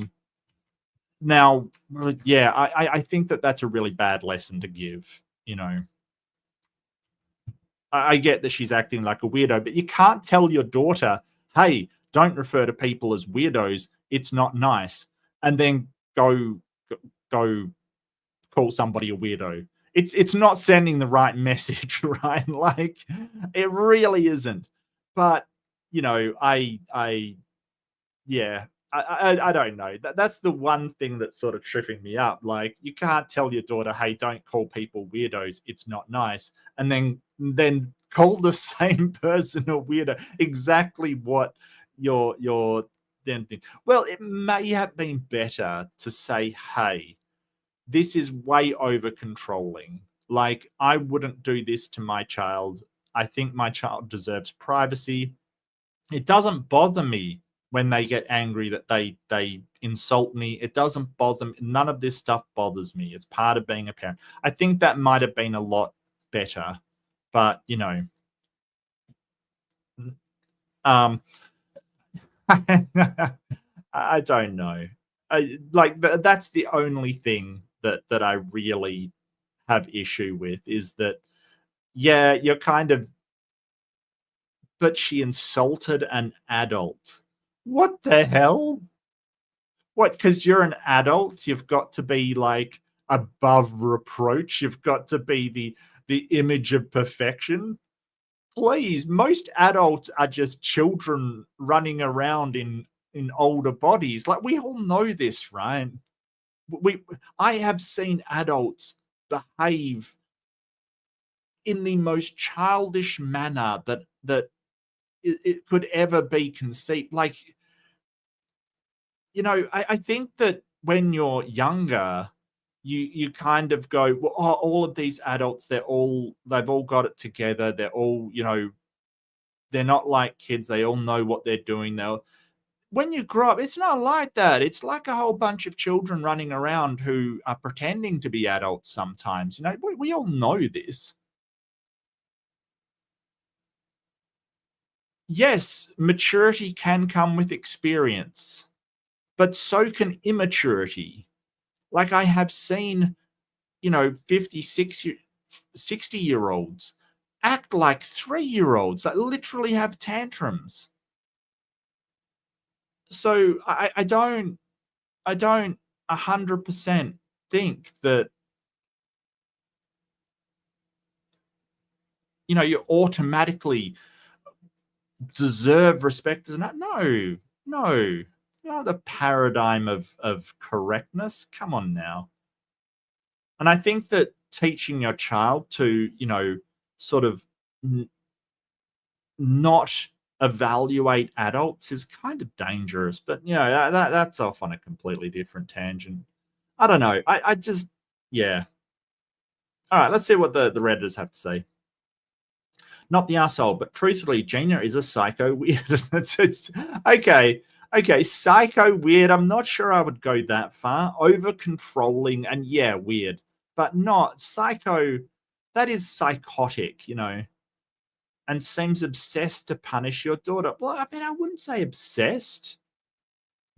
Look, she is transferring her level of discipline onto another parent, and I think that's wrong. Don't get it twisted. I think that's absolutely wrong. But like, this is the thing. The Redditors always take it like, I mean, not in the last one, actually. Last one was fine, but sometimes they take it way too far. Way too far. Your daughter may think she has a safe space with her friend, but Gina can manipulate what your daughter is saying. Gina can also impersonate your daughter's friend and have her expose something personal. Yeah. And, when she's frustrated, or both the girls are frustrated, you would like them to have a place they can vent and talk about how they feel without somebody from, Big Brother looking over their shoulder. You know what I mean? Like, I think it's helpful to have a safe space to be able to talk about their lives without it being monitored. It's just, yeah, that's a good point. Unfortunately, I wouldn't let my daughter be close friends with this person. There is a big liability for your daughter to go to Gina's home, text her friend when the mother is constantly monitoring with psycho intention. But yeah, I'm not 100% sure it's psychotic. But yes, certainly, violation of their privacy. Certainly, like, I mean, they want to talk about crushes and stuff. This is ordinary behavior, and she's basically stopping it from happening. It's just like, wow, okay, weird. It seems like Gina isn't going to allow Chloe to talk to my daughter anymore via text anyway. My daughter feels confident they can still talk at school, so hopefully that'll cut cuckoo for Cocoa Puffs out of. Okay. Yeah, it is a bit weird. Yeah, no, I get you. It is weird. It is weird. Not the asshole. If Chloe is busy, she can just not reply until she's done. Gina replying on her behalf is weird. Poor Chloe.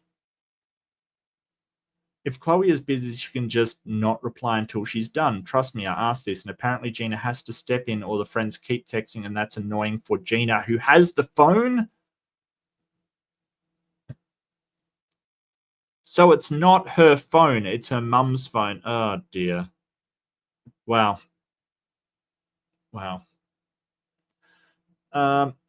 Not the arsehole. I told my daughter next time, just don't engage. And I said it was, and I did also say it wasn't kind to call somebody a weirdo and not to do it again, but that I also understood her frustration. Yeah, that is the correct approach, right up until the point where you called that someone a weirdo, right? Sort of undermining the message a little. Like, this is sort of in parenting what they're talking about, of mixed messaging, where you say, hey, don't do this thing, and then you proceed to go and do it. Like that's really mixed messaging. On one hand, you're saying don't do it. On the other hand, you're literally going and doing it. So it is a mixed message. Kind of probably a good idea to avoid that. God, all right. I feel sorry for Chloe. She'll meet someone who treats her like my mum does and thinks it's perfectly normal. Yeah, that is a good point. That is a good point. If she had, if there was a guy doing this, that would be red flags all around, right? Like if you had a boyfriend or a girlfriend or a significant other, even husband or wife, that is monitoring your phone, that would be a big red flag for me. Absolutely. It's kind of like, when are you going to trust your daughter? They probably won't, and not giving people trust is really terrible. It is not healthy. I agree with that. I don't even go through my own kids' phones. Yeah, I get that. I mean, I don't go through my wife's phone. Whatever she has in there is her business. I don't, that's not, she doesn't go through mine. No.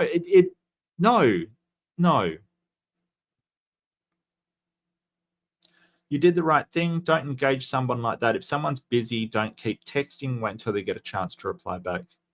Worse, not only will she think it's normal, it will feel comfortable and familiar. This is what a definition of love is. Oh, that's depressing. Okay, that's a depressing thought. Not the arsehole. I agree you handle it well, but aren't we as parents encouraged to monitor our children's phones and internet usage? I'm not going to fault her for that part. I've never checked my kids' phones unless they've broken my trust in relation to it. Out of 4, now 26, 18, and 26, 20, 18, and 16, I only felt the need with my oldest over something I found out he sent a girl and things he was looking up online that were completely inappropriate for a 14-year-old or anyone. No, I'm not a prude. I monitored for a while and he earned my trust back. Never had to check another phone yet. I would like them to have their privacy as long as they aren't breaking local, state, or federal laws. Well, yeah, I get that. I get that. It's a hard thing though, and sort of, I don't know. Maybe if they're having problems, maybe if they're having issues, yeah, maybe. I get that, but I don't know. At some point, you've got to trust them because they're going to be 18 and out of the house or doing their own thing, and you don't have control over them. Maybe at 14, I get that at 14, you might think, hey, it's a little too early. Maybe, a couple more years and they won't need it. I get that. But expecting someone else to automatically do what you think, yeah, that's weird. That's silly. That's just silly. Okay, what have my beautiful peeps got to say? Let's see. You need a challenge. Bring you more trolls. No, please don't bring stronger trolls. I could do without. Look, Titan, you've got like 5 million channels to do this on. Why are you demanding them on mine? Come on now. Find someone else's channel to get stronger trolls. Jessica says if she was 8, maybe this would be okay, not 14. Yeah, I kind of agree. I think at 14 it's a bit much. It really is.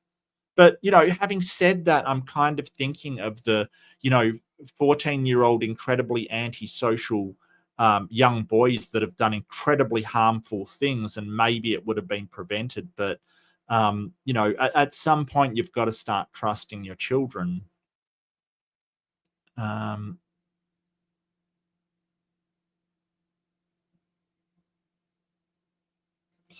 troll slay. Well, I don't have a plus. Look, Titan is my +5 troll slaying axe. Titan is that. So, yeah. Purple says, agreed, teenagers need privacy. If parents don't allow it, it will cause trust issues to wedge between them. Yeah, that is true. That is definitely true.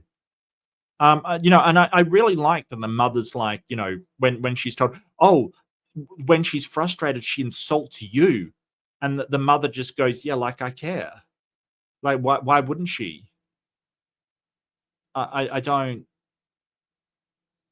what the hell? I don't understand why, whatever.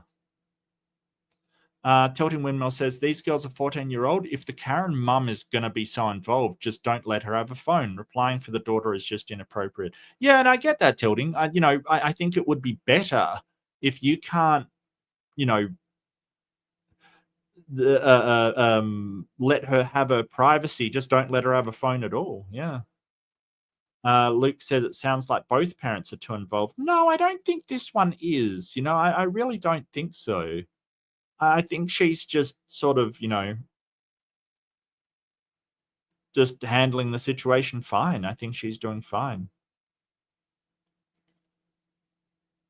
Apostate Patty says more kids should insult more adults who are behaving badly. Yeah, pretty much. I'm right on board with that. Yeah, it's wild when you see like a argument and the kid is the one behaving sensibly and the adults have it. It's always wild to see that. Always wild.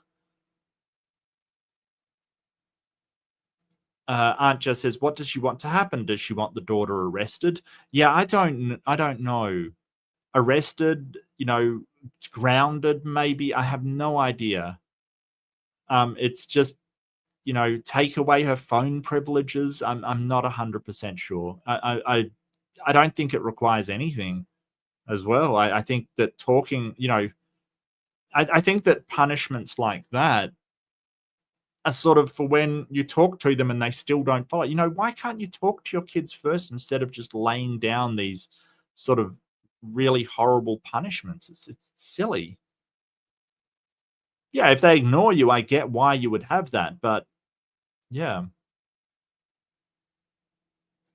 Titan says, I never stopped insulting people. I just got better at making sure they don't realize it. Yeah, Titan. That's my secret cap. I'm always insulting people. Apostate Sister says the harder they have to work to hide what they are doing, the worse it's going to be. Yeah. And if they do something and get into trouble, the parents aren't going to be there to bail them out. It's just a horrible situation. Aunt Jess says she could have been called much worse than a weirdo. Weirdo was in the mildest insults. Yeah, I think the Redditors had psychotic down for her, which I can understand why they'd go to. I mean, I don't think they would be clinically diagnosed or anything, but I can understand why, and that's yeah. Jessica said, 14 was the age I realized all adults are liars, hypocrites, and totally untrustworthy. All adults. I don't think all adults would fall into that. But here's the thing. Here's the thing about hypocrisy. And I've said it multiple times. Hypocrisy is annoying, but just because you're being a hypocrite doesn't mean you're wrong. I'll explain what I mean by that. Like so if I for instance had bad relationships kind of thing, like and dated people that were terrible, I might say, hey, don't just have casual relationships and don't go to, and that would be hypocritical if that's what I'm doing. It doesn't make it bad advice, like it actually is coming from, it might actually be good advice. So yeah, a lot of the times we're hypocritical because we've been through it and go, that's a really bad idea. And I know because I did it and it turned out really badly. So hypocrisy is one of those things that, while being annoying, is not necessarily a bad thing. Because I might say, hey, don't take up smoking, for instance. I've told people this. It is not worth it. It's horrible. It's ugly. It's terrible. It does nothing for you. It is just a waste of money and health. It is awful. And I used to smoke, so I know. It's hypocritical for me to say that. I did that myself. It's still good advice. So, but it is annoying. It absolutely is annoying. Purple says every kid thinks their parents are weird. Mine happen to be right. Every kid thinks. Yeah, I'm not sure about that. I don't think so. I don't think so. I don't think every kid thinks their parents are weird. Purple says, oh yeah, the girls who attend Catholic school and so always seem to end up in the kink community. Yeah. It's strange, and we see the effects of repressed sexuality throughout our culture.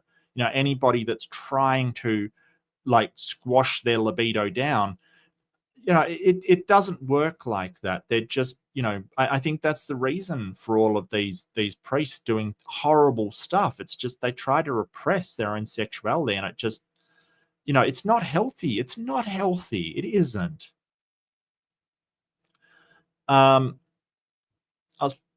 Patty says, yes, Nancy and I have talked to several men who note the same. Most controlled girls were the wildest. Yeah.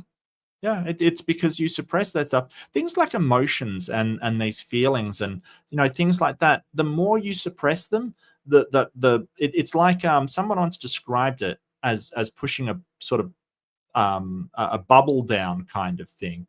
And the more you do it on these little bubbles, the more it will just form a big bubble that will burst. It's not healthy. We have to acknowledge that. Oh, you concur as well. The boys too. Okay. Yep. Everyone agrees. Tyne, Andrew, everybody agrees. Luke says childish behavior by all parties involved. Yeah. And Jessica agrees. Weirdo is too light. Yeah, maybe.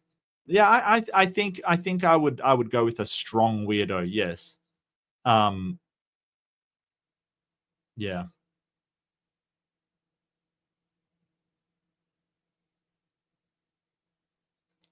Total Women said, yeah, I'd not use the W word, maybe kind of Karen or B word. No, I think it's valid. I think when somebody is really, really sort of in contradiction of normative behaviors, we should be able to sort of call it out and say, that's weird.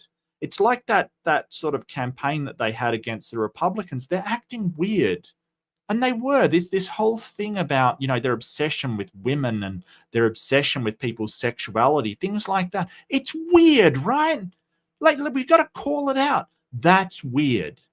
If you're sitting there talking nonstop about two men in a relationship and you can't seem to get off that topic, it's weird.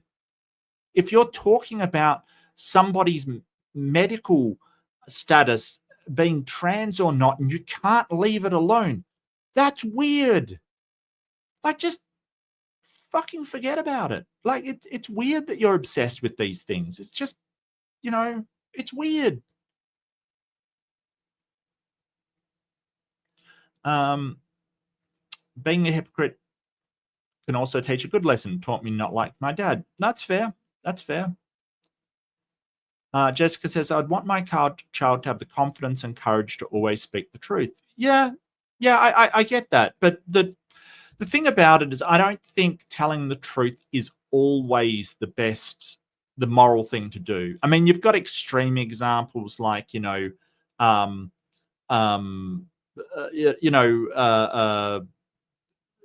Nazis come and, do you lie on behalf of the people hiding upset? You got extreme examples like that, but you always also have, like, just some instances where, saying something placating, like if somebody is angry at you and you want to tell them the truth that they're being a complete, dickhead or something like that. You want to tell them the truth, but you say, hey, it's okay, sort of calm them down. I don't think that's particularly a bad thing to do.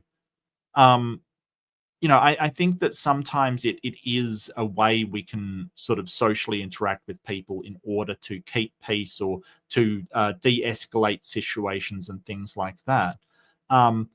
But yeah, generally I would agree that speaking the truth is the moral thing to do. I think there's some very niche circumstances where, for instance, at work kind of thing, if I'm doing, so I used to work on the phones doing complaints. customer says, oh, you don't even care. If I went, or said, do you even care about my internet not working and all of the problems that I have? If I just said the truth and said, yeah, I don't really give a flying frig about your, that isn't going to help the situation. So I don't think that's a good idea. I don't know. It's sort of, yeah. I don't think it's necessarily a bad thing, but in most situations, I think you're right. I think that the truth should be told in most situations. Purple says adults don't automatically deserve respect that needs to be earned. 100%. Yeah, and Tilting agrees. Yeah, no, I agree as well. 100%. Purple said, at a gaming club, I had a guy literally in his 40s literally flip the table because he was losing. Was this like board games? Look, okay, I'm not excusing anyone's behavior, but if it was Settlers of Catan, I will forgive that. No, I'm joking. I don't even play Settlers of Catan. I've just heard that it's incredibly frustrating at times, like it breaks friendships kind of thing. Aunt Jo says, we need to teach kids not to be afraid to speak against an authority figure if they're wrong. That way they'll get in the streets and protest a governmental coup when needed. I could not agree more.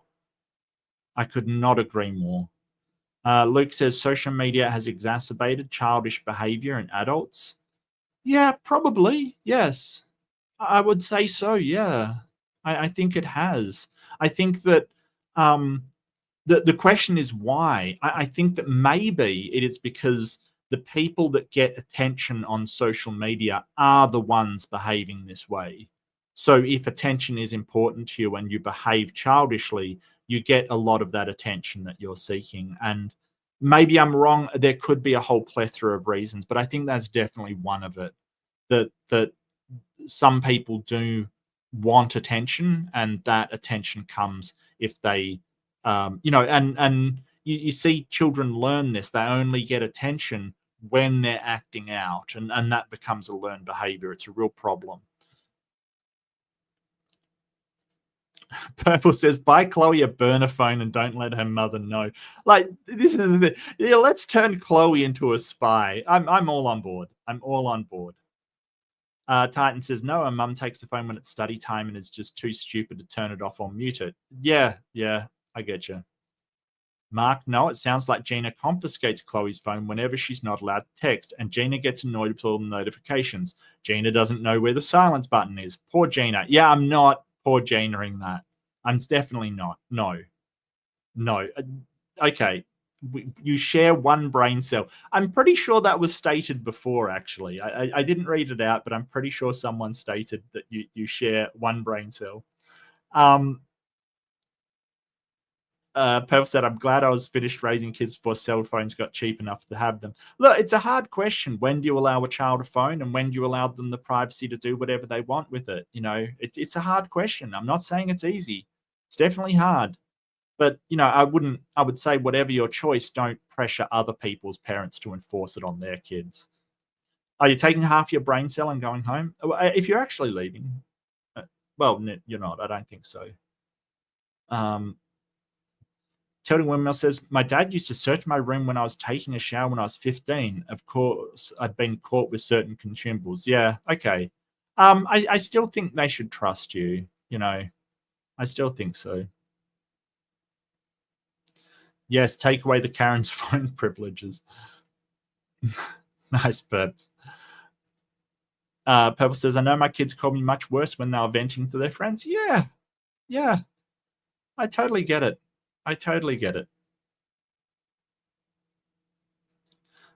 Tilting says, oh, God, the thing that we called one of my friends stepmom, oof, we were awful. And I assume friends said similar things about my mum. Yeah. And I'm sure I said terrible things about my dad and my mum when I was mad at them. Absolutely. Aunt Jess says, I called Dad a terrible name to his face. I regret it, but he knew how I felt about him at the time. Yeah, absolutely. Andrew says, I hope my son thinks I'm weird, lol, and makes him laugh. Well, there's weird and then there's weird. There's sort of good weird. I like weird people, but I don't like weird people. You know what I mean? Like there's a nuance there. depends on how you're defining weird. Most of my friends would not consider weird in himself. Yeah, no, I'm that's what I mean. But then there's just weird, like Andrew says, why can't we use weird? It's useful for describing good and bad things. Yeah. Well, I think a lot of it is the nuance of the word. There's usages of it, right? There's that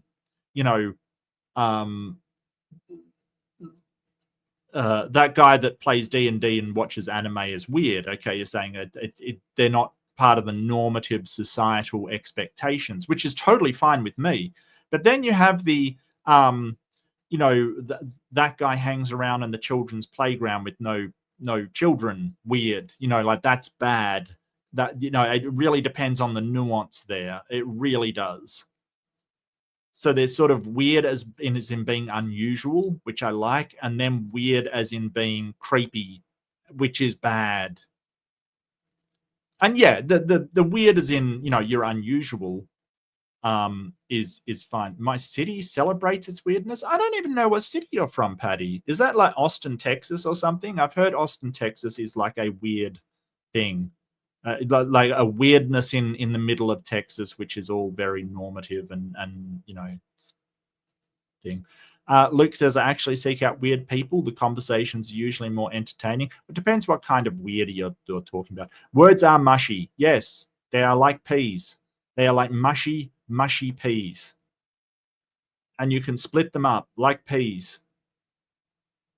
Intent and impact differ all over the place. Yeah, and that's where we're sort of relying on inflection, tone, all kinds of things to make our meaning clear with words. Words are weird. English is stupid. Ever told you this? English is a stupid language. It's really, really stupid. Some of the rules of English are so dumb. Like I'm gonna put forth a controversial point. We don't need a W. We don't need it, okay? It's completely useless. We could do the same with V and just pronounce it W. It's a useless letter that I and why is it W? It's double V. Doesn't make any sense. English is stupid. Look, English is like, have you looked at some of the rules of English? Like I before E, except after C, except when the sound is A. And oh yeah, there's exceptions. Like what the hell? That's not a rule. That's not a rule. That's a general guideline. Ridiculous.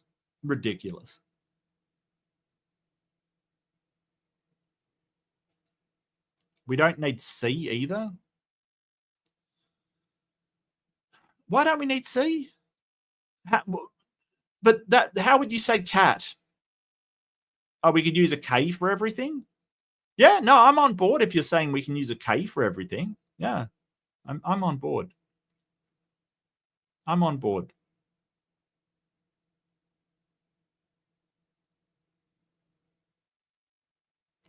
I love Settlers. Yeah.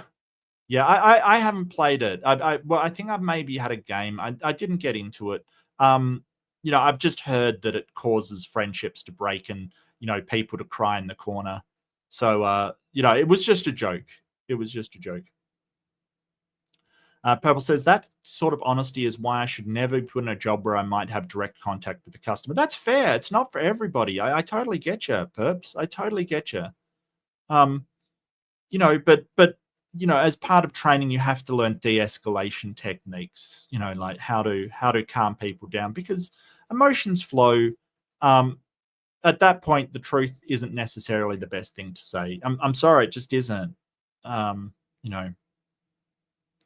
Messenger said you had one brain cell between. Yeah, yep. Patty says my kid's middle school had a sanctioned area to stand.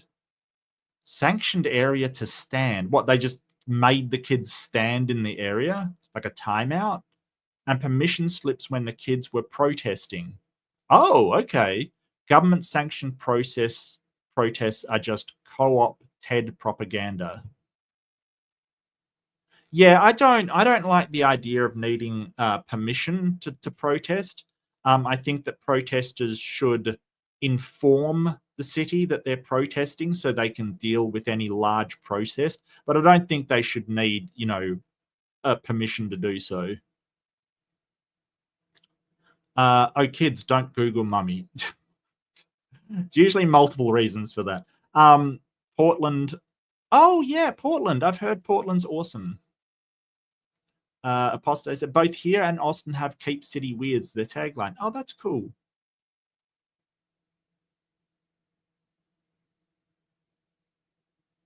We don't need Q or X either.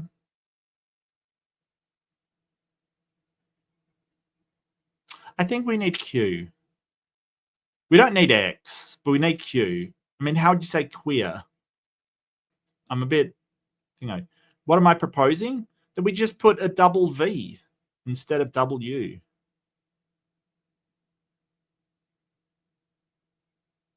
That's an Englishman rule. What do you mean? That's the rule. No, that's the rule. What are you talking about? That's the rule.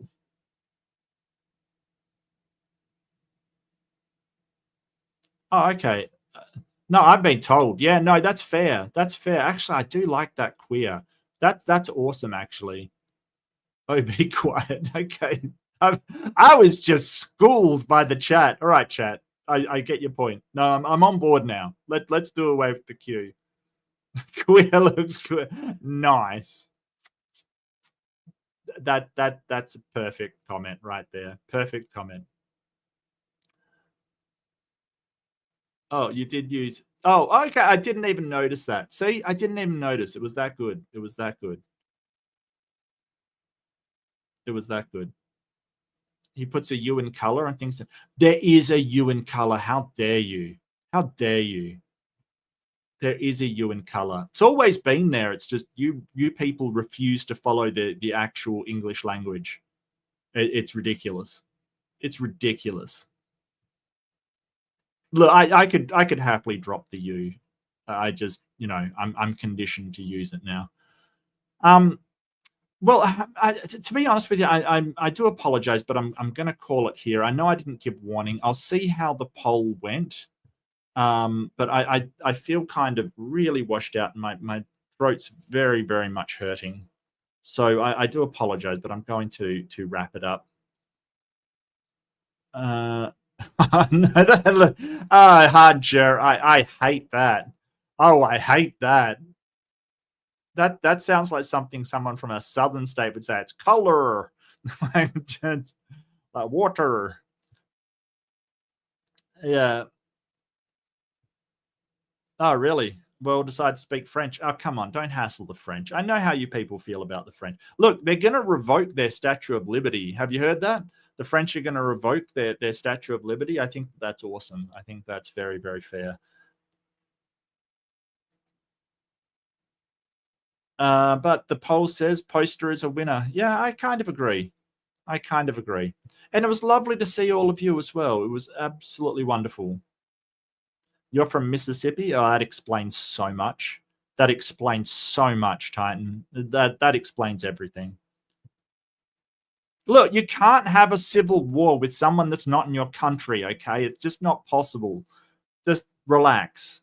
Relax. Nobody wants to fight the Australians. We don't take it seriously enough. All right? Yeah, no, that's why they said it. And I think that's fair. That's fair. I'm right on board, Perps. But thank you so much, everybody. It's been wild. I do apologize. My throat's cut up. Do be kind to yourself. Be kind to yourself. Not every decision you have to make, not everything that you have to do has to be correct. We just want to try. That's all. All you can do is try your best. If there was any better you could do, you'd be doing it. It's fine. Be kind to yourself in everything you're doing. Be kind to other people because they're doing their best as well. Why war with Canada? Yeah, no, I've got a funny feeling that Canadians would apologize for the war that somebody else started. And then they'd proceed to kick your ass. That's the thing. Canadians, I wouldn't mess with them. They have to deal with moose and beaver, okay? Anybody that deals with moose and beaver, no, they're not worth taking on. I've seen those things. Anyway, Take care. Much love, and I'll see you in the next one. Bye-bye. This old switchboard could talk. Wow. Your ears would sizzle. 1880. We take Alexander Graham Bell's invention for granted today. Perhaps we should. But isn't it incredible that millions and millions of people can talk simultaneously to practically any spot on Earth?